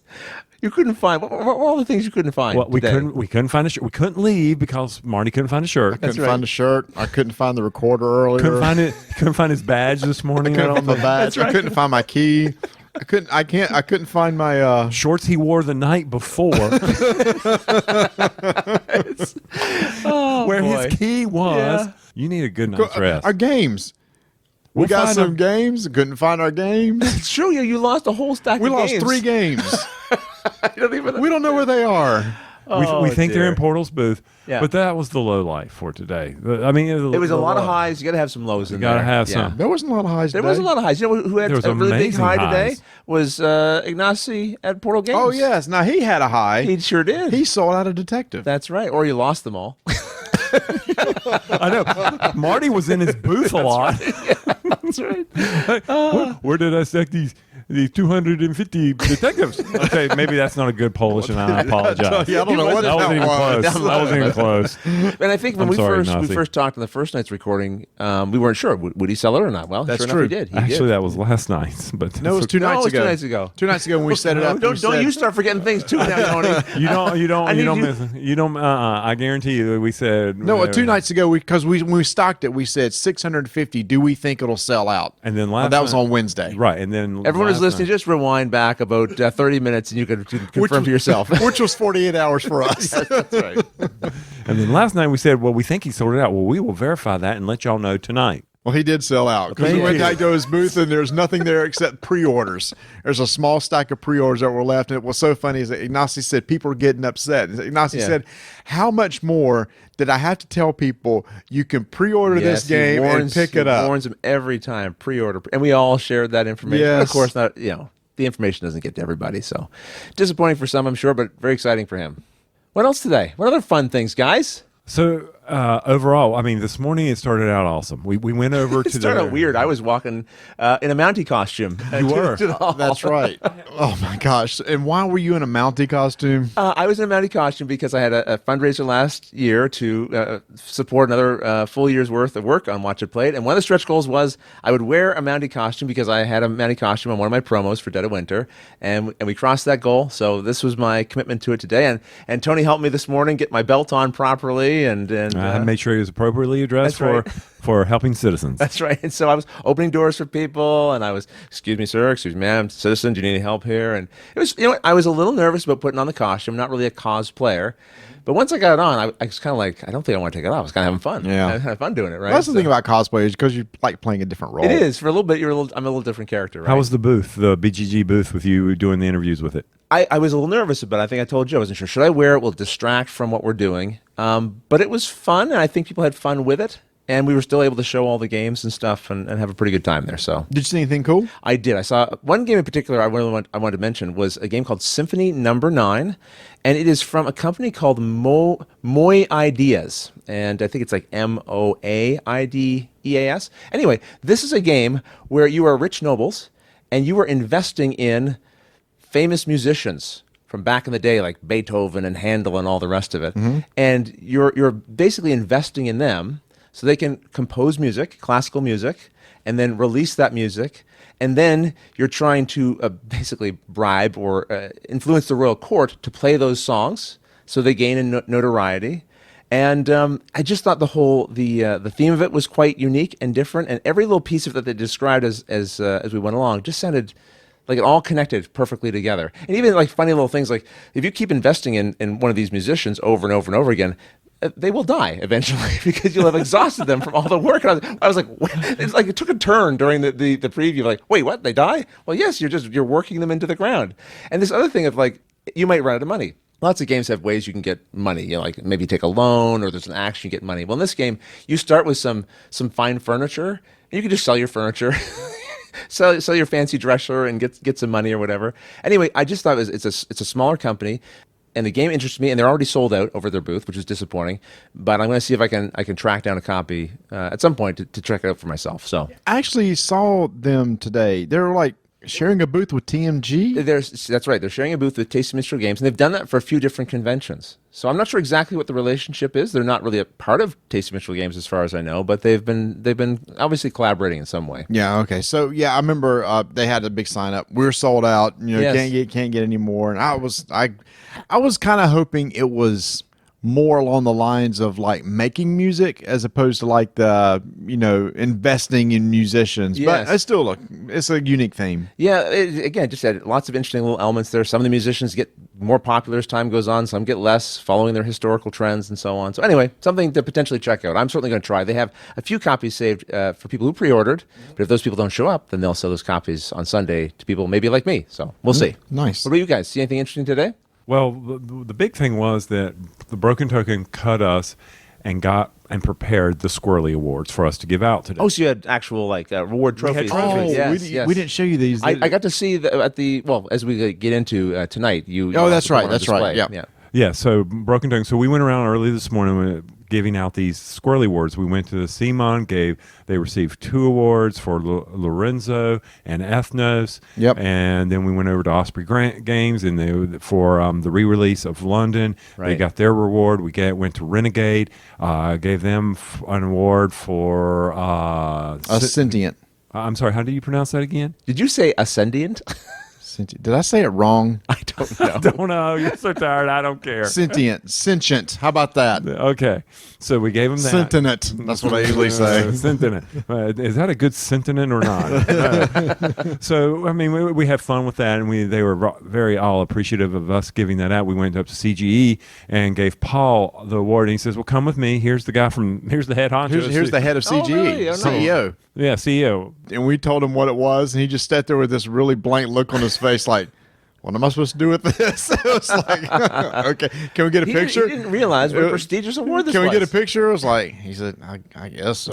It was just really weird. And I said, can you wait but don't throw it away until we leave? He said, I'll probably throw it away before. It's like, dang. Are you serious? Yes. Oh my gosh. He was laughing. Yeah. But that's okay. One booth was using it to hold up a display. Oh my goodness. So that's about the respect Wow. we get. Yeah, last night, Unbelievable. Bonnecorp forgets to introduce us. Today, people are using our awards for propping up stuff. One person said when it gets cold, he's got kindling now. Oh my goodness. But they Unbelievable. actually broken. They are beautiful. They're they're sturdy. super nice. They're They're really super- nice. And then Isaac Childress came to the party, which we'll talk about later. Yeah, that's why I'm so down yeah, for tonight. yeah, But anyway. so, We did get to demo a prototype of a game that's coming out from Kolossal Games in October on Kickstarter. It's called Mezo. yes. Mezo, which is it's Incan or Aztec type theme, a South American theme, and it's an area control game. To me, Tony, it had a feeling of like the way you play was almost like Blood Rage. You're trying to go into certain areas and try to take over areas, Yes. and the areas you fight in is random each turn. Kind of like in Blood Rage. Remember when at the end of the round there's going to be what was it called? The Reckoning. not Reckoning. Oh, far. It was what was it called, Rodney? What are we talking about? On Blood Rage, when at the end of a round when it's going to be Oh. destroyed. Oh, good God. Gosh. Wow, it's late. Okay. So now we're all forgetting things? Yeah, we're all What forgetting happened? things. So in this one it's like the place that you're going to be They're going to fighting. Valhalla. Why are they going to Valhalla? What- What's that called? Ragnarok. Ragnarok. Yes, Ragnarok. Ragnarok. Thor, Ragnarok. Okay. And but it almost had like a Kemet type feel to Yes, it also. But anyway, so it's an area control game where you combat against each other. Whoever has the majority there wins. But what was neat is like there were 3 ways to win in that. Whoever had the most in there won, had the most strength in there won. But then whoever had the most priestess got to activate a special ability. Whoever had the most warriors got to activate a special ability. And then there was this thing of working through the temple, gaining not favor, honor. What was Glyphs. it? Not the glyphs. No, you're moving up the pyramids, and you're Oh, trying yeah, to gain. Wow, this is the wrong time to be recording this. You moved along the track and tried to get the Devotion. different devotion. Ding, ding, ding, ding, ding, ding. And how these nice little mechanics in there. I think the main thing everybody had a deck of cards, and they were different between players. It was an asymmetric type game. You draw 3 cards, and you pick which one that you want to use. And there's 3 actions on that card. And you pick 2 to choose each round. Okay. I don't know. I know that's like people are like, I have no idea what you're talking about. So he likes to explain it anyway. Yeah. But it's going to be coming out in October. Keep an eye on it. And I If you think- like area control games with a little bit of a twist, I think this is it. And a notable thing, the designer is John Cloudis, who designed Omen Reign of War. So if you're familiar with that card game, Yes. this is like a big board game from him. So Yes. that'll Yeah. be interesting. And we to see. backed Omen. Yes, Yes. we did. We backed Omen, and I mean the miniatures. So are did I. beautiful. So did you. So Yep. yeah, the miniatures are beautiful. But go back to where you're saying about the strength thing. Is it was interesting that the victory chip in the area allowed, if you had the most strength, you got those victory points. I mean, victory points win it, and then you got to do the special powers, and it clicked with me. Oh, you liked it, eh? I understood. I understood Yep. what the mechanisms were and how to accomplish what I needed. It was not a complicated game to understand. I'll admit, when Travis was explaining it to me, I'm like, okay, my eyes are glossing over. Stay engaged. Right. But once you started playing, it was. But once came we got together. that first, you do this. And you want the priest to go there because you get additional victory points, and then the actions on these cards can really screw you over and piss you off. Yeah. But I was okay with that. I was comfortable with it. It didn't make me grumpy because I knew I had one too that could screw somebody over. Anything by John Cloudis, I'm in. So it's. Yeah, and I do think, like I said, it reminded me of Blood Rage because there's 3 ages like there is in Blood Rage. Right, okay. There's a concept of Valhalla, except in their culture, where when warriors, they die and they go there, but there's a way to retrieve them back and put them back into your Okay, supply later okay. on. So I had all these sorts of mechanics in there. But it was neat to sit down and demo something that's going to be coming out later from them. We also got to talk to Justin Gray about the new Ascension expansions, and the Shards of Infinity expansions are going to be coming out, and those sound really cool. And one of the things we had asked for in Shards of Infinity was unique player powers per person. Boom. And They're he there. said that's going to be coming. Boom. Nice. They're Okay. coming, and the new Ascension takes one of the actions that I love most from Dreamscape with the insight, but now he's added a dice, and everybody knows how much I love my dice, and so basically you can use insight to roll dice, and you get various bonuses from that dice roll. So do I want to activate powers or whatever? So that's the next expansions that are coming out for Ascension, and I asked Justin, how many more expansions do you have? Because I think we're up to 13, 14, 15. He says, I got a bunch. Wow. So he's just going to keep building All right. on that and go from there. So yeah, and he showed us a book he wrote. Yeah. If you want to go into the game design, it was like tips on game design. Oh, really? Interesting. Yeah. Okay. It looked kind of interesting. Hey, and tonight we got to sit down and play Railroad Tycoon from Forbidden Games. Was it Railroad Tycoon or Railroad Rivals? It There's Railroad Rivals, which is a simpler version of Railroad Tycoon, both designed by Glenn Dover. Glendover. Send everybody over. Okay, it's giddy time. It is giddy time. It's a little light economic train game. Editor Marty here. While putting this episode together, I realized we said the designer Glenn Drover's name wrong several times. We know it's Drover, but for some reason we said Dover, and the only excuse I have is it was late at night, we were tired, and we were exhausted. So, big apologies to Glenn Drover. Now back to the show. Had you guys done a demo of it before? Yes. 'Cause Yeah, you we didn't know did. the rules when we sat down. Yeah, they showed us a quick demo. It's a tile placement, and you're connecting your tiles together and transporting goods across lines with the whole goal of trying to drive up stock prices. And then over the course of the game, you're collecting those stocks. And at the end of the game, if you have a lot of stocks and a high valued stock, well, then you're going to win the game. And Rodney won, people. Rodney I did won. win, and yeah, you did. I don't even know how I did it.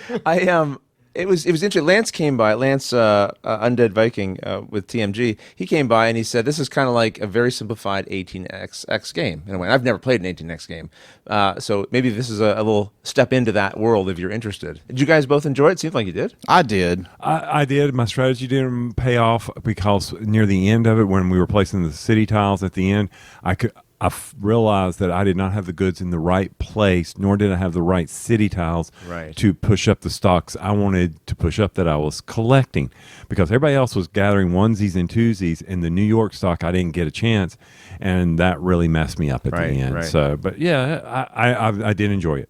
I'm glad we went through the demo. I'm glad we got the game. I can't wait to play it again. I think this is a And very you love good your game. trains. I love my trains. Railroad. And then you played Ticket to Ride, New York, with Joel, Eddie. Ticket to Ride, New York. I think we were done. We started that game after y'all started. Don't believe me. Don't mess with Cthulhu. Oh yeah, that's right. Don't mess with Cthulhu. Don't believe Rodney because he cheats. We started that after you started that game. Joel and I finished right as y'all were finishing up. It's that. very quick. It's like a 15 to 20 minute game. The new Ticket to Ride New York. It's very quick. No more trains, but taxis. Taxis. Right? So I guess if you want to break out a Ticket to Ride, you got 15. This is their filler game for Ticket to Ride. I did ask Joe, why do you think they did that? He said, I guess they just wanted a filler version of a Ticket to Ride. And it's very game. small. It's a very small box too. Very Yes. portable. Much more portable for travel and that sort of thing. Oh yeah. So I mean, plays up to 4 players. To say all the rules are pretty much They're the same. exactly identical, except for one little twist where certain routes, when you complete them, you automatically get a bonus point or whatever because of the way it's marked on the board. The But way it's otherwise, marked on- the exact same game. Yeah. It's the exact same game. I guess we got to talk about the other thing that happened tonight. Go ahead. My voice is a little hoarse from tonight because of all the screaming and cheering that occurred at the end of the strike tournament. That's right. For another year, it will be known as Gladiators in an Arena. As it should be. It was the right outcome, really, Marty. Unbelievable. I had Isaac Childress representing Dyson to Bowl in the finals, and I thought, I got this. Isaac doesn't lose at anything. Except for a strike. And it was quite a fun. Now, I wasn't close by for the final match. I saw some of the ones leading up to it. Was it quite a close match in the final? It was. To be honest with you, I think when it got down to the final two, it was Melissa and the gentleman who won the game, and his Is name it Brad? just- Brad. Brad. Okay. And I mean, it was one of those things. Melissa was, I thought, way ahead in dice count. Yes. But then all of a sudden, Brad was like, toss a die, and it matched. Toss a die. So he was gaining 1 die every round, and she was having to toss a couple just to break even. I thought, oh man, attrition's happening. He's starting to get, and sure enough, he just eventually just wore down. Right. I wasn't close enough to see the match, but from where I was, I could see the life draining out of Marty's face. Like the color was just Oh, going. it was horrible. And here's the thing. Isaac got stuck with the person before him. I think it was Brad. Matched everything, and then Isaac had to throw all of his in. dice in. I think like So good. only 2 die match. And it was like, and it was early in the game too. And you guys, you had matches going, throughout the evening. Everyone who came was able to play, and so throughout the mealtime, you'd hear shouting and It hollering. was. People were playing, and it was really great. It was Yeah, so we had this big room. It's the old spaghetti factory. The old spaghetti factory. I don't know if it's like a ballroom, but there's a lot of tables in this private room. And people came in, they sat down, and as they ordered their food, they got salad and an entree. And we just had multiple copies of Strike. And Rodney, thank you for teaching the game at the yeah, it was beginning. fun. Yeah. And then what we did is we just took the games that we had, and we went to a table and said, okay, y'all play a game. Tell us who won. And then after they were done, I took it to another table, and we went through all the tables, got all the winners from all the tables. We played a second round, and then that ended up in the finals. So I think it went smoothly. I think people enjoyed the meals. So a big thank you to Old Spaghetti Factory. That was smooth as silk. Yeah, they did a great job. They got everybody their salads. They cleaned it up. They got everybody the entrees. They got everybody desserts. Service was great. The food was Amazing. great. Yeah, everyone had a good time. Yeah, that was and- my sense of it anyway. And like you said, you could tell what tables were playing Strike because they were yelling and shouting, having a great time. Thank you to all the publishers that donated gifts, and it was like Portal Games and Inside Up Games and Capstone Games and the Gray Fox Games, Restoration Games, Plan B, Isaac Isaac. Childress donated a Founders Miniature Market. Gave everybody bags. Yeah, those are great. sweet canvas they were bags really well everybody got. done. Yeah. Did you mention Stronghold? I'm sorry. I did not mention Stronghold. Thank you. You did that because he didn't mention you guys, didn't you? No. Stephen's generous as always. A 12. Thing 12 Games. Thanks for donated some stuff. Then, of course, Game Toppers gave us a play mat along with 3 of the bags. three insulated bags, which you can store your frozen foods in when you go to the grocery store. Broken Token gave away 2 $50 gift certificates. Oh, wow. Decent. To their Really nice. So great support. Rodney, thank you for Watch It Played supporting us. It was a pleasure. Yeah. Early on when we wanted to do it, I mean, Rodney kind of brought Strike into our life. So it's like we wanted I'm partially to blame for some of this. Yeah. Rodney, do you want to be a part of this? And you gracefully said yes, and this was early on. And then Tony, you did an amazing job with logistics and finding the place to run this, and we found out, you know what, we're going to have everybody put a little money into this to be able to come to this event. But we did the one that had to pay the full price, so we said, you know what, we'll cover the difference. Rodney, you found out about that and said, let me help. Let me help. Yeah. Thank you so much. Thank you so much to Chaz, who runs Pod Pledge, and when we sold our tickets, he came back and said, let Pod Pledge help you guys out too. So we just want to do it so that it was a very affordable event, so that everybody can come and enjoy a meal for just $10 and have a good fun for 2 hours. And I don't want to, there's one other person I want to especially thank, Rob Orrin. Okay. Oh my gosh, Yeah. Rob. Amazing. So he comes up to me and says, and I didn't know how to go about awarding this, but Rob Orrin, if you don't know, he has a YouTube channel where he does a lot of miniature games and painting. Rob's painting tips. Tabletop World. Yeah. Yes. I'm sorry, go ahead. And he said, to help you guys out, I'm going to donate a miniature game of a winner's choice, and I'm going to paint it. I'm like, Rob, no, that's too. He said, no, I've got this. It's good. What you guys have just done here tonight, that's what we're going to do. And it wasn't like, I thought he was like, okay, send me your game and I'll paint it. Rob said, no, you pick a game, I'll buy it, I'll paint it, and send it to you. Yeah, Rob's a big, strong dude. He's like a big weightlifting guy, but he's got a big heart in there too. Oh, yeah. Yeah, thank goodness, because he carried our canvas bags. It's true. All right, so Miniature Market had our bags, and when we went over there to get them, they were using the boxes as a prop for something else. Right. They had something sitting on it. They said, it's going to take us a while to get to it. And they said, how about if we have Rob bring it? I said, how many boxes is it? Oh, 1. I said, okay, cool. We get there, it was 2 boxes. Wow. And those things were probably 30 to 40 pounds dense. a piece. Yeah. And he carried both. I said, Rob, you got another workout day? He said, I had like 3 workouts a day because of those things. Well, he always jumps in and helps. Yes. He's always looking, how can I help? How can I assist? Really good guy. Now, I'll admit, Rob's a big guy, but me lugging 5 boxes of moon pies over there in a big BGG bag, that was no small feat, thank you. I have pictures of that. I have pictures. I'll tweet it out. You were definitely pulling your load, that's for sure. But then again, of course, Restoration Games came over with the new Dark Tower poster. Yeah. It was announced that Dark Tower was being co-designed by Rob Davio and Isaac Childress. Oh wow! I wasn't expecting that pairing. Oh, you never heard this? I didn't hear. You didn't hear that? No, Oh, I'm wow. hearing it first here. We drop bombs. We knew something, Rodney. Yeah, so that was the big announcement they had today. Basically, Dark Tower's coming. A lot of people expected that. They didn't expect two of the more popular designers to be working. Because, Dark Tower is, while very impressive and stuff, there's not much of a game there. Right. It's kind of a, lucky game. It's not very good rules-wise. And so now you got these two guys working on it to make it something more. That's pretty exciting. That's going to be pretty good. And there were two more things, and then we got to wrap this up. Sure. Because I can watch the glaze across from my co-host over there as they get tired, because it was a long day. We started early. I was up at 6:30. So I'm sorry. I told you just hit me and I'll stop snoring. It's okay. It's all right. But one of the things I do want to mention, you and I had nostalgia. No, do you want to do this now or save it for tomorrow when we find out more We'll save it details? for tomorrow. We'll come back. Hang on 2 minutes, everybody.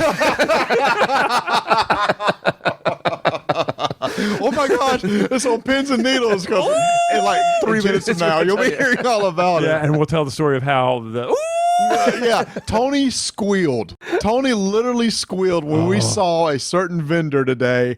And it was funny. I was talking to Mark Street from Board Game Corner. We were sitting there talking, and Mark said, "Did you see that?" And I see this vendor. I went, "Holy crap." And I said, "Wait till Tony sees this." Well, this isn't fair. The listeners are going to hear in 2 minutes. I got to wait 24 hours. That's okay. Oh, crap. We even forgot Ravensburg. And That's right. Yes. Oh my God! Yeah, we got to say this. So Ravensburg, who is the people who make Strike, Right. is now coming out with a new version of the game called Impact, which is I'm not sure what the theme is. It's space. It's kind of more of a meteor magical, cross. kind of a magical sort of setting thing. Yeah. So they had a early design. There's two in existence. There's two in existence. That's it. And they gave one of them to the winner of the Strike competition. Amazing. Very generous. That Really was cool. so nice of them. We were not expecting that. No, Didn't they just pull you aside and say, here's something we want to do? Yeah, and I looked at. I was like, Andre, no.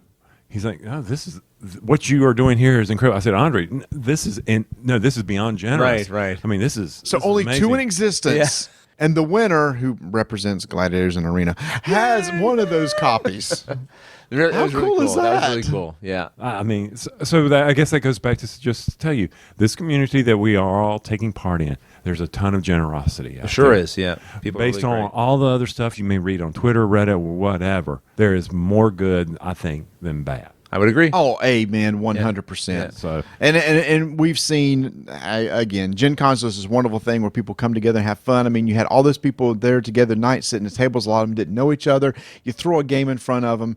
People, no matter who they are, their backgrounds, what they think, they sit down and enjoy a game together, and it just brings Right. It people creates together. a common ground. Yeah. I'm sorry, did he just say if you throw a game in front of him and we put Strike in front of him? So did he just not, by I think corollary? he did equate Strike as a game. Thank you. Yeah. I did catch that. We're winning him over slowly. Slowly, but Probably more of a game than the mine. But the I don't know. It's too late for this. You can't get down into this. We had a lot of fun with the Mind when we first got here. Me, Rodney, and Jamie. That's right. We had a great time. We had a great time. Which some Some of us like fun. I don't know. Some of us like fun. But the other big news was Stronghold. Yeah. Did you hear about that? I did hear about this. This was surprising. I had a press release about it. that- Yes. So Indie Boards and Cards, Cards. Indie Boards Stronghold, Cards. and Action Phase Games are now under an umbrella called Indie Games.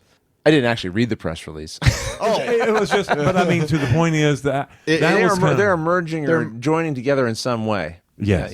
Try to work together. Yeah. Yeah, and Which that you're was seeing a just lot big. of these companies do, right? Yeah. As the hobby grows and they need to take up more space, joining forces like that can be a strategic thing for the companies involved, right? So I imagine that's what they're trying to capitalize on here. Right, and I think from an indie standpoint, they are going to build off of Steven's charisma. Yeah, I'm sure he'll continue to be sort of the face of He'll that probably be the group. face. Yeah. Yeah. I'm not sure who's running the company. I think it was Travis. Travis is running. Is sort of the CEO. Travis, and his last name is.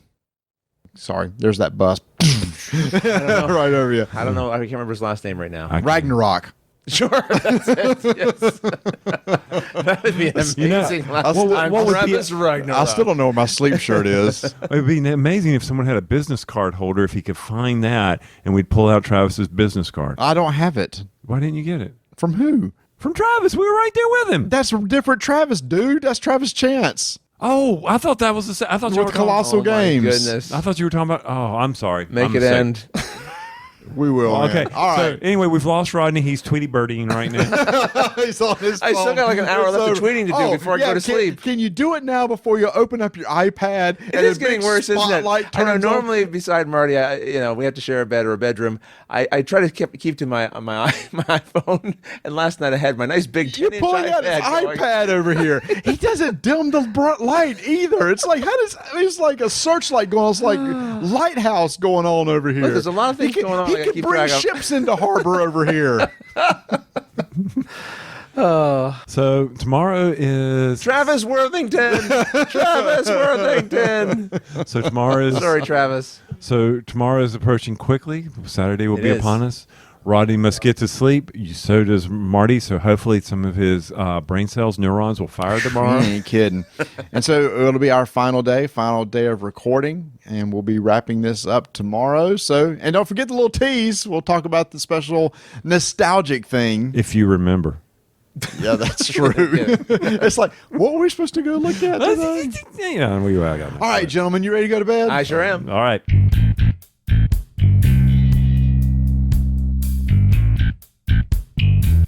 Makers of the incredible book stand, the Squirrely Award, thebrokentoken.com. First off, their Scythe Master Organizer sold out in 2 days. Oh, it did. I didn't It's realize gone. that. Yeah, it's gone. It's out here at Gen Con. So the only way you're going to get it is go to their site, do an order. Now, Is that that brokentoken.com site? I think that's the brokentoken.com Okay, site. just Have curious. you heard of that site? It's called the brokentoken.com. I have, yes. Yeah, okay, You know well, why I know? I called them up and ordered myself a Squirrely. You did. So, did you get a new book? he needs a shim for his door. It's leaning a little Listen, bit. are you disappointed you didn't win a Squirrely? Just contact the Broken Token and have them bring you up one. My table's a little unlevel. Where's that Squirrely Award? Shove underneath there. But just aside from the Squirrely, they also have some incredible. Marty and I were sitting there while we were waiting on them to get the gift cards ready for us. Marty and I were dumping dice, and the dice Dice towers. The dice tower. Oh, they are so nice. The elder sign insert. Oh my gosh, have you seen this? No, I thing? haven't seen it. Oh, The it's management? this Oh. beast. It's this beast of an insert for Not elder mentioned. sign that holds everything. Yeah, it's not. Well, it to needs it mention- too because there's so many expansions for Elder Sign. Yeah, a museum. And I said, what about maybe Mansions of Madness, Eldritch Horrors? Yeah. And Tiffany, who is works there, she said, "Oh, just wait." I said, Ooh. yes! Oh, that's it's not necessarily confirmed, but it's like if you're That's a going little tease. it's a little tease and maybe Mansions of Madness, and that It I needs could it. use. It needs it. Yes, definitely. And stay tuned. They are redoing their site, so be sure to go out to thebrokentoken.com with improved sites. You'll enjoy it based on what Tiffany was telling us. So be sure to go. I don't know if you've heard this. It's at thebrokentoken.com. Gentlemen, Yeah. Hey. we are here Sunday morning, bright and early at 1 a.m. Well, Marty and I are afraid to go to sleep. you should be. Yeah. So let's talk about how our day started off. Yeah, let's do that. Yeah. Marty, shall we? So, let me start off by saying I was up at 5:30 on Saturday morning. Well, that's what I'm talking about. My Yeah. day started off with waking up, and Tony was sitting over on the side of the room staring at us as Rodney and I slept. And that creeps me out. Yeah, a little bit. Well, you didn't know I was not there in the bed, first off, because you were sneaking out. Well, no, that's true. That's true. Actually, Yeah. I got up. Yes. And I thought Tony was still asleep. And actually, I wasn't even in the room. Oh, so you weren't even okay. Wow. So I was like a trying to little be ninja in here. I was trying to be quiet. I was getting up before Rodney. We have a little schedule of I'll get my shower, then Rodney gets his shower, Yes. and I go in the bathroom and there's a wet towel in there. I'm like, How'd this get here? How'd this get Yeah. in here? So then I thought, well, Tony must have taken a shower. I'm like, but when did Tony take a shower? And then I come out and he's just sitting over there in the chair. And I'm like, How long have you been there? It's like since 5:30. I went, this is getting weird. Yeah. And I was like, what are you doing? I was sitting there thinking, he's trying to think how he would murder us in our Yes. sleep. Yep, and it would not be hard. He had been analyzing how we were sleeping, our body positions. He was looking at you Yeah. and how you put your arm my over arm over your my head. forehead. I mean, He's like, Rodney might be a little harder to kill. He's kind of poised to strike if he wakes up Yes. with his hand up. But Marty, he's gone. He's gone. He's on his belly with his face buried in the pillow almost. He'll just take one more pillow and he is gone. And if he scoots over in the middle of the bed again, Yeah, you're looking forward to your own bed, aren't you? oh man. yeah. Just- So we just have for the softness. out of these Oh. twins. Yeah, we've got 2 beds here. Fulls? Are they full? I don't know. They're fulls. They're fulls, and Tony's a pretty large guy, and I try to hug the side of the bed. Yeah, these are But I snuggle guess sized. I They're guess snuggle sized. I guess I don't. I don't realize I'm not hugging the side of the bed. I'm just thinking poor Vanessa. Well, we got a king bed at the house, so I'm not messing with her So, over there. So well, you it's got just- dogs that join you. that's true, and the dogs sleep between us. So there you go. There's what he's used to snuggling against, the dogs. But listen, it's 1:23 It's a.m. 1:23. And listen to us. We got some energy. in we got us. a little bit We're of doing all energy. right. Yeah, Because we're punchy. I took a power nap today. You took a power nap. Oh, that's good. Oh, I'll catch up with you and Jamie later. He was gone. I went to the bed. I went here to drop off some stuff, and God. I thought I'll just set my alarm for 30 minutes, and then I get up and leave to go meet them. As soon as I hit the convention center, Tony says, "I'm at the room." It's like, yeah, I just left You the guys room. missed each other. Oh, there was no miss. I did explore today. I went out to the Lucas oil field. Have y'all been You there? did? No, I haven't been. So I went out there just to see what it was like. I'm not Yes. sure what was set up on the floor, but they've done a really nice job of setting up the entire football field with vendors, and it looks like just a lot of tables for playing games and stuff. It's a really nice little area. Well, you know there. what? It's interesting you say that because I didn't make my way over there. It's a funny psychological thing. It feels like a long ways away, but it's not. Like, how long did it take you to walk there? I'm saying, like, if people would know, if you come out of the vendor hall, there's like a little go underground, and you can go down Yes. underneath the street and come right back up in Lucas oil field. It's Right. really not that far of a walk. And as you go along, there's vendors along the wall. I found a little arcade area along the hall. There's like old 80s and 90s arcade games Oh, they had really? set up Okay. you could play. Yeah. Well, there's a whole room of the arcade, so they even got even more of those over there. Okay. Yeah, but that arcade may be something else. But they just had the line, and then they have some vendors set up. The 501st Legion, you know what that is? The Star Oh, Wars yes, yes. cosplayers. Right, yeah, yes. those were set up out there. So Okay, we're going to just wrap it up right there. No, just kidding. You look like you're about to fade there a little bit, Tony. No, I was sitting there. I was thinking about, we started the day. After you recovered from being scared to death Yes. this morning, you and I bolted over to the convention center. yes, we did. So we teased this last night, which was just a couple minutes ago. Yes, it was. About something For our that we listeners. were excited about. So a couple days ago, I was standing at the trash can in the middle of the aisle. Now, Rodney, I don't know if you know this, but Okay. a trash can in the middle of the aisle is a safe zone. I use it all the time. Yeah, okay. So But you're there not is the only- there is a little trash etiquette. If Yes. you're going to use the trash can, Let me go. ahead. It's a buffer because people Yes. have to go around the trash Anyway, can, and yeah. if you sidle up to the trash can, Not at the chute, but at the close. Yeah, Well, but I'm that's just the saying- etiquette. You got to make That's the sure etiquette. you got to stay on the side away from the chutes. You're not in people's way or trying to throw garbage. They got to go around the garbage anyway. So Right. you're not really in the way. Nope. Yeah. And you could just put your bag there and just Yeah. stand there. Yeah, that's true. And so I was standing there. Mark Streed from Board Game Corner Yes. came over, and we were both doing the same thing.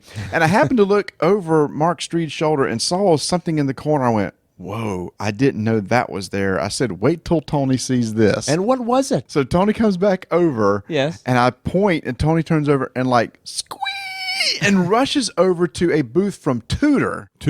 Tudor, who is now making electric football, is it electronic or electric football games that we used to play in the 70s and 80s, the vibrating board. Do you remember those? Can you explain it to our listeners? Not everyone's going to necessarily know what this is. So it was a metal board that that vibrates, and you put football players on there. They're Yes. like little models, Right. And when it vibrates, they move. Okay. They got little. The football players had little fingers on them. Okay. Well, little fingers. That sounds kind of weird. I mean, But that's what they were called. They were called the Little prongs or something? Little prongs, yeah. Little. And what you could do is there was a little dial, and you had rookie bases, and they represented all the NFL teams, as long as a red and a yellow team, and we had all different size stadiums. You had Super Bowl stadiums. You had all kinds of crap. And so there's like a loose football in there bouncing around with them or something? Or? Actually, your quarterback, you put it on your quarterback. It's a felt ball. It's a little felt okay. ball. Now, when we were growing up, they were little sponge balls. Okay. Yep. And then, So we went over there and talked to them because we were geeking out. It's I was nostalgia. geeking out. Nostalgia, yeah. Yeah, and if people have ever listened to our podcast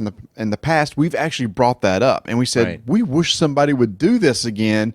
And lo and behold, this company picked it up and re-engineered it, redesigned it to make the football players more controllable. So they have little skids on the bottom of the football players that you can angle them a certain way so that they'll turn to the left, turn to the right, spin in one location, like the quarterback's not moving anywhere but just spinning. So then you line them all up, turn them on, and they run a play, and then you pause. And then you can try to actually pass the ball. Now, used to you actually physically tried it. You had a spring-loaded arm on a little quarterback, and you try to fling it. But they have an iPad app now that kind of gamifies it. It says, your quarterback has this stat, and your receiver has this stat, and it calculates the chances of him catching it. And you just like a dice roll almost thing. You press it and it says, successful or not. And then you just move the ball to that other player. Okay. And then what you do is you turn it back on it again, and it resumes. And if the player runs out of bounds, he's out of bounds. If you touch by another player, then he's down. Okay. Like a tackle. All right. So for those of you who don't know anything about this and would like to see a demo of this, Rob Oren was over there and he videotaped the whole series of him talking to him, and he was geeking out just like us. Rob Oren? Did I get Rob's name wrong? Please tell me I didn't. Does Rob Oren look like Dan King? No, I'm talking about earlier, the guy from Miniature Market. The reason why I say that, because Dan King was over there, and we were all geeking out three together. Right. So I didn't know Rob did anything. Oh, yeah, Rob went over there. He's already filmed it and posted a YouTube video. Okay. And I'm sure Dan will follow up. But Rob's already got it over there, and he was geeking out. He got his Seattle team. Rob. He's not going to do anything small. Right. And so he's got everything set up. He's already ordered. He's ordered the big stadium. Of course he is. He and I were talking, and he was showing it. And one of the coolest things is he was showing how the guy was demonstrating how he set this one little finger, and the guy ran a post pattern. And he ran in and did that, and then he showed the quarterback, Tom Brady, spinning like only Tom Brady can do, sit and spin. I don't know if that came out right. And then they showed that, and then they demonstrated the rules, like how the rules, as long as the player's not touching another player, on defense, you may angle them toward the ball carrier. Right, okay. And then you may move the wide receiver so much of a turn. They have a whole bunch of rules, 60. I mean, this thing is huge. They streamlined it because it used to be pain in the butt, because every time after you vibrated the board, you had to reset everybody up, and it took forever. So with this, you just leave it where it's at? Well, no, actually, with the iPad, they give you 60 seconds. So you got to quickly as you can reset up your guys, because the clock will go off and then the play starts. Okay. So the iPad now controls the flow of the game. Gives you timers that you must maintain, keeps with the score and everything like that.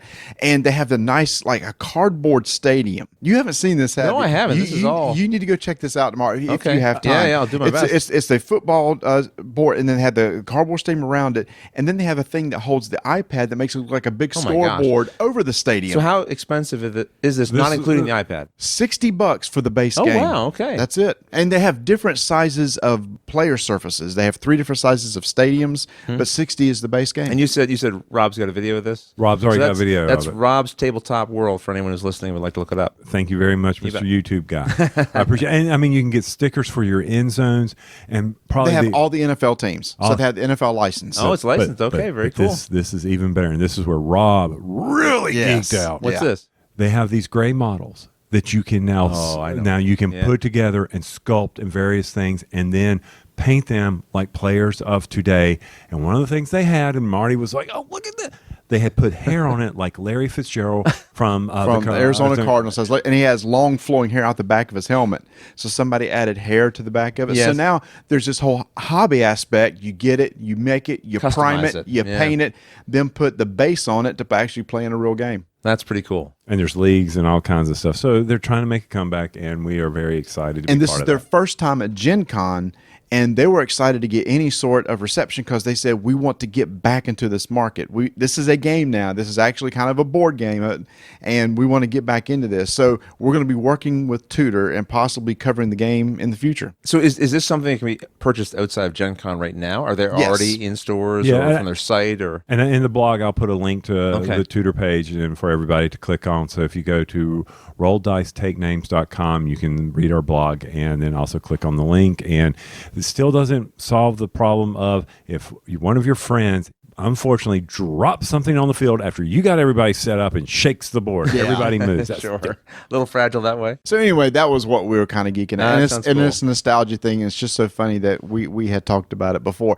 You, my friend, spent all day in the BGG I sure did. booth again. Did you Yes. see anything exciting? Well, I did some more previews. Actually, one of the things that was unexpected is Jerry Hawthorne from Plaid Hat Games, designer of Mice and Mystics and Stuffed Fables. He wasn't on the schedule to stop by, but we had an opening because someone didn't show up, and he came by with Comonauts, which is the follow-up to Stuffed Fables. So we got to sit down and talk about that. This game has actually been in development for about 3 years, even before Stuffed Fables. And he had to take a break from it for various reasons and then worked on Stuffed Fables. So he's refined the system from what he's learned from Stuffed Fables for this particular game as well, which will be coming out towards the end of this year if all goes well. It is similar to Stuffed Fables in that it uses the book system for the scenarios. Right. Where Stuffed Fables is meant for families with children, this is a more serious topic. Not like adult to the point of, I don't know, like extreme violence or anything like that, but just a more mature subject matter in general, right? You've got somebody who's in a coma, and you're going in to try to wake him up from this coma and help him deal with a number of internal mental conflicts that he's having, so he'll awake from the coma. So it looked interesting. Again, Jerry Hawthorne is somebody who puts a lot of story and creativity behind the mechanics of the game, and I think we're going to see a lot of that coming out of this as well. And Stuffed Fables has been doing really, really well for them. They're now translating it in a variety of different languages, so I think this will be another great follow-up to that series. I actually stopped by Plaid Hat Games and ran into Colby Dalch, Yes. who was heading Plaid Hat Games. That's right. I'm not sure what his role is now since they were by Asmodee. But anyway, I just asked him how it was going. He says, great show so far. They sold out of Stuffed Fables. And it seems like that they have a lot of stuff coming out in Q4. They sure do. They announced a lot of games, Like- just before Gen Con. Yeah, Yes. and he actually said that. He said, if you'll notice, like every day before Gen Yes, Con, we there was a announced new a announcement. new It was game. crazy. That was one of them. Yeah. Neon Gods was another. From Isaac Vega. Right. And Gen 7, which a lot of people are buzzing Right. about. They had And demos of that. That's like the Dead of Winter in space, right? well, yeah, except it's way more than that. It's the Crossroads systems in space. Yes. But he was telling me about some of the mechanics of it, and It's not simply a retheming. no, it's Right, not. right. And it's like these scenarios that you run with splitting paths, where you have to choose which way you're going to go. There's no more trader mechanic in the game. Right. There's still individual Exactly. individual objectives that you try to achieve. Right. But the gameplay has been tweaked a little bit, so it's not just a retheme of Right. Dead and Winter. And people were like, saying, when's this space setting going to come? I think the reason it took maybe as long as it did is because they were doing more than just retheming it. You're right, creating a new system for the gameplay. And then, of course, we got to see one of our favorite designers, Emerson. Yes. Okay, moving on. No, we spent a lot of time with Emerson. As always, Emerson was he received his Squirrely Award. And Yes, he did. Oh, good. And he was very appreciative of it until we left. No, we don't. We're kidding, Emerson. We know you appreciated the award, and we were so happy to present him that award. Unlike maybe Renegade Games, who was using the Squirrely Award as for holding up books on a bookshelf. Yes. Yeah. Exactly, Osprey still had it displayed. Yes, they did. And they had it out on Facebook and everything. Oh, right on. TMG had it displayed. Oh, good. Oh, For Gentis, because we went over there and presented it for Gentis, because they're now carrying it and going to come out with the deluxeified Right. version. Yes. So we presented it to them. I backed Gentis because of you gentlemen talking about it, actually. Yeah. And I asked them how far along is it. They're a little bit behind production, but I can't wait for. You haven't played, right? No, I haven't. I heard you guys talk about it. It sounded like you guys had a wonderful time with it. Oh. It really intrigued me. So I'm really interested to see what you think Good, of it when it comes out. And then I guess the rest of the day was a blur because We walked around a lot. It was one of Yeah. those days you just walked around and seeing the cool things and talking to people. Well, it was Saturday. It's hard to walk around and really. I mean, I visited the Saddlers about Street Masters and talked to them for a little bit. And did you know Jamie and crew were in that last Brook City, I believe it's called? Yes. that's right. They were featured in it. Yeah. I forgot all about Yeah. that. And I was with Jamie. Right. And look at that debonair young man right there, or whatever he was saying. I'm like, what? Oh my goodness. And they go, yeah, and there's the whole crew. I'm like, that's wow. Right. The whole Zero Ball pictured there. Tell you a couple hot games that seems to be over the course of a few days. One is you went early this morning to try to get a copy of some Transformer Yes. TCG cards because that was released here. Yes, I was hoping I got in line early. I already have the starter decks, but they were releasing a special, I think, 80 card pack that you could get. The game's not due out until later, like November time, I think, right? But so a chance to get 80 more cards I could actually use to customize my starter decks was kind of attractive to me. But there was a long line for it, and unfortunately, they didn't start that line until I had to go back to the BGG booth, so I wasn't able to pick it up. I don't think there'll be a chance for me to do it tomorrow, but yeah, that's another game. Look, speaking of nostalgia, Transformers Generation 1, for me, I love those toys. I love that world when I was young, and I don't need to be sucked into another CCG. But because of the theme, I probably will fall at least a little down that rabbit hole. And I was going to say, the other game was actually the Age of Sigmar Champion CCG. Yes. I don't know if you had a chance to walk by that booth, but every demo table was crowded. Right. And it was like almost everybody would finish, get up, and go buy a starter deck. I mean, they're only $15, so it's very cheap to get into. So that's another hot game, which is kind of unusual for TCGs to be hot all of a sudden. I think you might have a word of warning for people about that game. Yes, I do. So here's the deal. This game we've talked about before is that the cards are scannable into your app to play, and they're they're unique. So I produced a video to come out on the release day, kind of giving an overview of the game. Well, it looks like somebody, has scanned my cards from the video into their app so that I can no longer scan them. Right. So it's pretty dirty. If you have these cards and you want to share them on Twitter and social media, scan them in first, or put your thumb or cover the edges of the cards where the markings are so that somebody can't steal it from you. The app that they use for scanning is really, really good. Yeah, you can put like 6 to 8 cards on the table and just hold your phone over it, and it starts just picking them up one by one and scanning them in. Yep, something to be cautious of. Yeah, so just be careful. What? Tony's glazing over. He's been up since 5:30. His eyes are open, but I think he's no. I was just wondering, how the CSI, if they would pick up on any suffocation traits. How do you? Oh my gosh, we're not even asleep yet. No, he's thinking about when we're awake. Yeah, well, you got to plan ahead. Oh dear. All right. I mean, I just can't help it. Now, I did stop by another booth, Grail Games. Mm-hmm. All right. Oh yeah. And we played a game tonight, didn't we? Yes, we did. And the name of that game was Yellow and Yangtze's. Yangtze's, I think it is. Yes. Yeah. Yes. Which is like a follow-up to Rhinoconitzia's Tigris and Euphrates, which people go gaga over, but you and I have never had a chance to play. No, we haven't. Oh, you haven't either. Okay. I have a copy of it. I'm taking it home with me, but I've never played it, so I'm looking forward to it. That was one of those games I thought I got understood, and then I screwed up at the end. Marty got it; he had clicked for him, so I won't play this again. Yeah, that was fun. It was a very fun game. Yeah, I think Joel, who taught you the game, Joel Eddy from Drive Through Games, he'd said it's a game you need to kind of play once, because the teach will tell you what to do, but not how to do it well. You need to sort of see it happening, right? And it's one of those things that as he was teaching the rules, it's like, okay, I understand that this tile does this and this tile does that. I understand, but it's like, I don't know why that matters. Right, why would I want to do that? Why would I ever want to do that? Yeah. So it took several rounds to go, oh, okay, I kind of see what you want to do. So after I was done, it's like the more I played, the more I liked it. Yes. When I first heard the rules, I was like, I don't know, this sounds good. Yeah. But then as I played, it's like, okay. Now I kind of see the appeal of it, because Tigris and Euphrates is a very popular game. And while we were playing, we did certain things that you may not have wanted to do, just to see the effects, like the battles. It was a practice game. Yeah, it's like, we just want to see what happens if I do this sort of deal. So I'll be curious to get your take on it too, since you've also never played Tigris and Euphrates, and see what you think. Yeah, we talked to David a while, and then this is where the kindness comes in again. So I'm standing there, and I go, oh, I'm so glad I found you. And Dave goes, why? I said, because I wanted to pick up Crisscross, a new, rolling right. I love my rolling rights. And he goes, I'm sold out. I went, oh man, I can't believe that. He goes, I tell you what, I've got to go back to Australia. I don't want to carry all this stuff. Here's the demo. Demo copy. And he's still got another day ahead of him. Yeah, his booth's going to be empty. Yeah. Well, he's very generous. A really nice guy. My first time meeting him, he's just really personable, friendly guy. Yeah. So while we sit in the airport today, we're going to be able to play a little crisscross. Oh, cool. And we got some Keyforge decks. We can try those out. Yeah, sure. Look, we found out the other night when we talked about this, we played it wrong. There was a couple, well, you hadn't played. There was a couple rules that I didn't catch, and then you and Joel played again. Yes, because there were some rules I hadn't caught the first time through, and it definitely made a big difference to our experience. Because the game was dragging on for me. It was dragging on because I wasn't playing it right. So I'm really interested to try it again and see what I think. Perfect. Yeah, great. And today was the parade. I didn't watch it. Cosplay parade. Right. Yeah. I know you don't get into that, but I think it's kind of cool. But I appreciate all that they do, because we had cosplayers everywhere.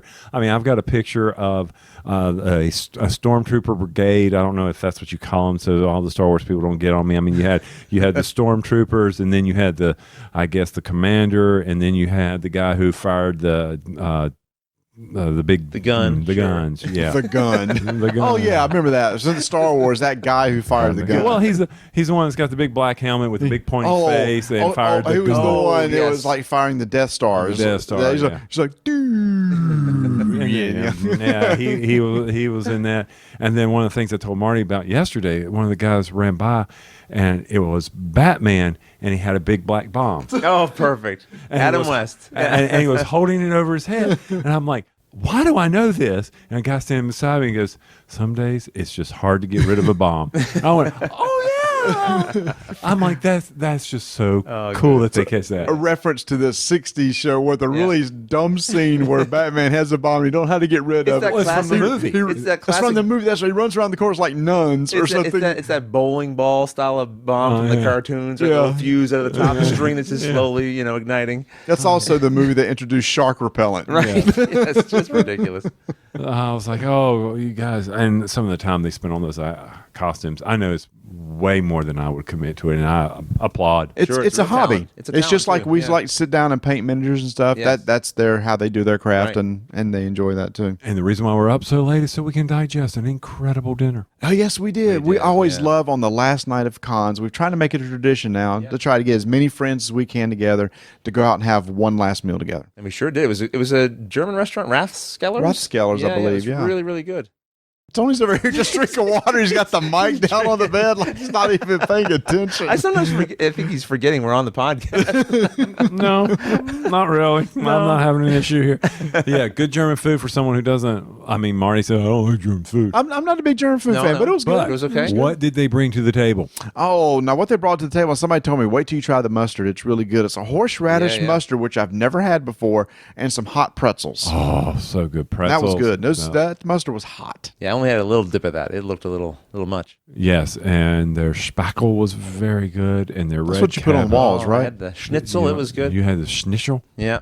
Yeah, But it's, and- it's just another, great reminder. We have, obviously in these podcasts, we've been talking about the games we've been playing, and as everyone always says, the things you take with you are the memories of the times you spent with your friends around the table, laughing and carrying on. And Oh, there was some laughing. Oh, there was. yeah, there was some, and we went to Maxine's for lunch again.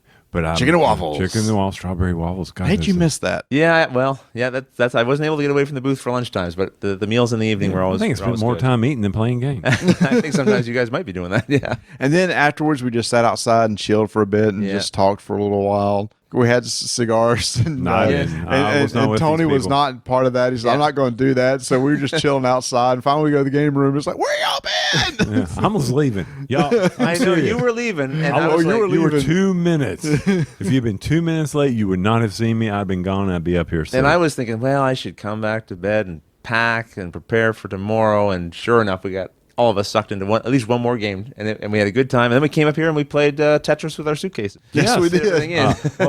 What was that? Were you playing the game with a pack? Yeah, get packing. Get packing. Yeah, That's what we were That's doing. what we were doing. Yeah.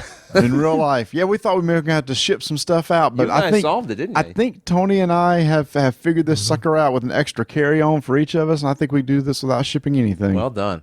Yes. Now you, on the other hand, I was a little over. I didn't have as much luggage with me, unfortunately. I was a little underprepared for that, so I might have to ship a couple things, or maybe just take it back to the booth and say thanks, but maybe next time. I know there's going to be a lot of moon pies being thrown around tomorrow, 24 of them. Yeah, exactly. So, well, I guess this is going to wrap up This is another it. Yeah. 2018 Gen Con. Like we've had, this is our fifth 2018 Gen Con. I'm not coming back. I'm not coming to the sixth one. Rodney, we want to thank you so much for coming on the show. This, like you said, the best thing about this is the memories and the friends and running into people. And thank you to all those who came up and talked to us and said thank you. And Tony and I had this really touching moment yesterday where this guy came up to us and thanked us for the show. And he was telling us how he had been going through some rough times over the past couple of years, and that he could listen to us and get a little smile on his face. Right. And he said, you don't know how much that means to a person and you don't know what's going on, but I just wanted to thank you for just brightening up a couple minutes of my day every couple weeks going through a rough time. And I thought that was just really nice. You just never know how you affect people. That's a two-way street. You know, Yep. he obviously he was getting something from what you were doing, and that kind of comment, I'm sure, meant a lot to you guys too, right? So it's and I'm sure you had a lot of people coming up to you probably saying the same sort of thing. People are very gracious and kind with their comments and compliments, and it certainly means a lot. Yeah, definitely. Just remember this: for one more year, it's Gladiators That's in an right. Arena. Gladiators in Arena. Let's end it. on that high note. It shall we? is. So why don't we just go to bed? Okay, you don't want to. Can you not think off the cuff? I mean, instead of. I'm kind of scared now. He said go to bed, and then he has this dead eye. I know. It's like, are you ready to go to bed? Rodney, I'm just wondering, can we stay up? I think we might be able to. Yeah, I could do record a little shifts. more Let's if do you shifts. want. So yeah, y'all might want to. So instead, just keep rolling dice. And taking names. Thanks for listening, everybody. If you'd like to, you can follow us on Twitter at Dyson Names, like our Facebook page, follow us on Instagram, Dyson Names, join our BGG Guild 1589, and if you want to, you can support us on podpledge.com/RDTN. Close your eyes. Go to sleep. Somebody call the police. I'll get my phone out. Why not your iPad that lights up the whole freaking room? Good idea. Turn off your darn iPad.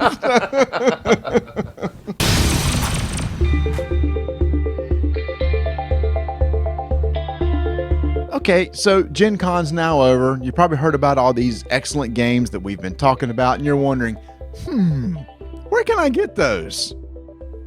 Y'all weren't wondering that? I know where to go. Miniaturemarket.com. Oh, that's true. You can go to miniaturemarket.com where they have all these games are going to be in stocks at wonderful prices, and you always have shipping at $5.99 flat rate. Yes, it is. And I've learned it, and we'll talk about how that works. Yeah, we learned a lot about the logistics of how that works. Or if you just buy more than $100 worth of product, then it gets shipped for free. And one of the most neatest things, Rodney, about the miniaturemarket.com that I what's learned. that? Don't give me that look. Don't I even want to do hear. that. So Because I'm just really confused about how it's the end of Gen Con and I'm still with you guys. Why am I not back in Canada already? because you wanted to stay warm because you know the snows are I really need to hear about this miniature market thing, so tell me. So I asked Steve one thing. I said, Steve. Yes. You mean the CEO of Miniature Market? I think Well, they're on a that's his first name. name basis. No, I know. It's like me and Joe. You know, Joe Manganiello? Yeah, we're I know. tight. I know, you tell me all the time. Yeah. Yeah. So, Can we see the picture again? No. so Could you find it? you know how they have those huge clearance sales? Yes. So what you do is I get so mad because I put something in my cart and it's gone. So Steve explained it to me about the hold feature. All right, what's where that? you purchase it and you can hold it for shipping and keep adding things to your shipping order. Oh. So anyway, Until you get like over 100. Right, for the free shipping? Yeah. Yeah, Well, for- except when I order Games Workshop stuff, I'm immediately over Or 100. 100, right. So anyway, at miniaturemarket.com, that's one way to go ahead if you're scared that it's going to sell out of your cart early because there are logistic things in it. So you can quickly purchase it, put it on hold, and go back and continue your shopping later. So he said that's how you handle the clearances here at theminiaturemarket.com.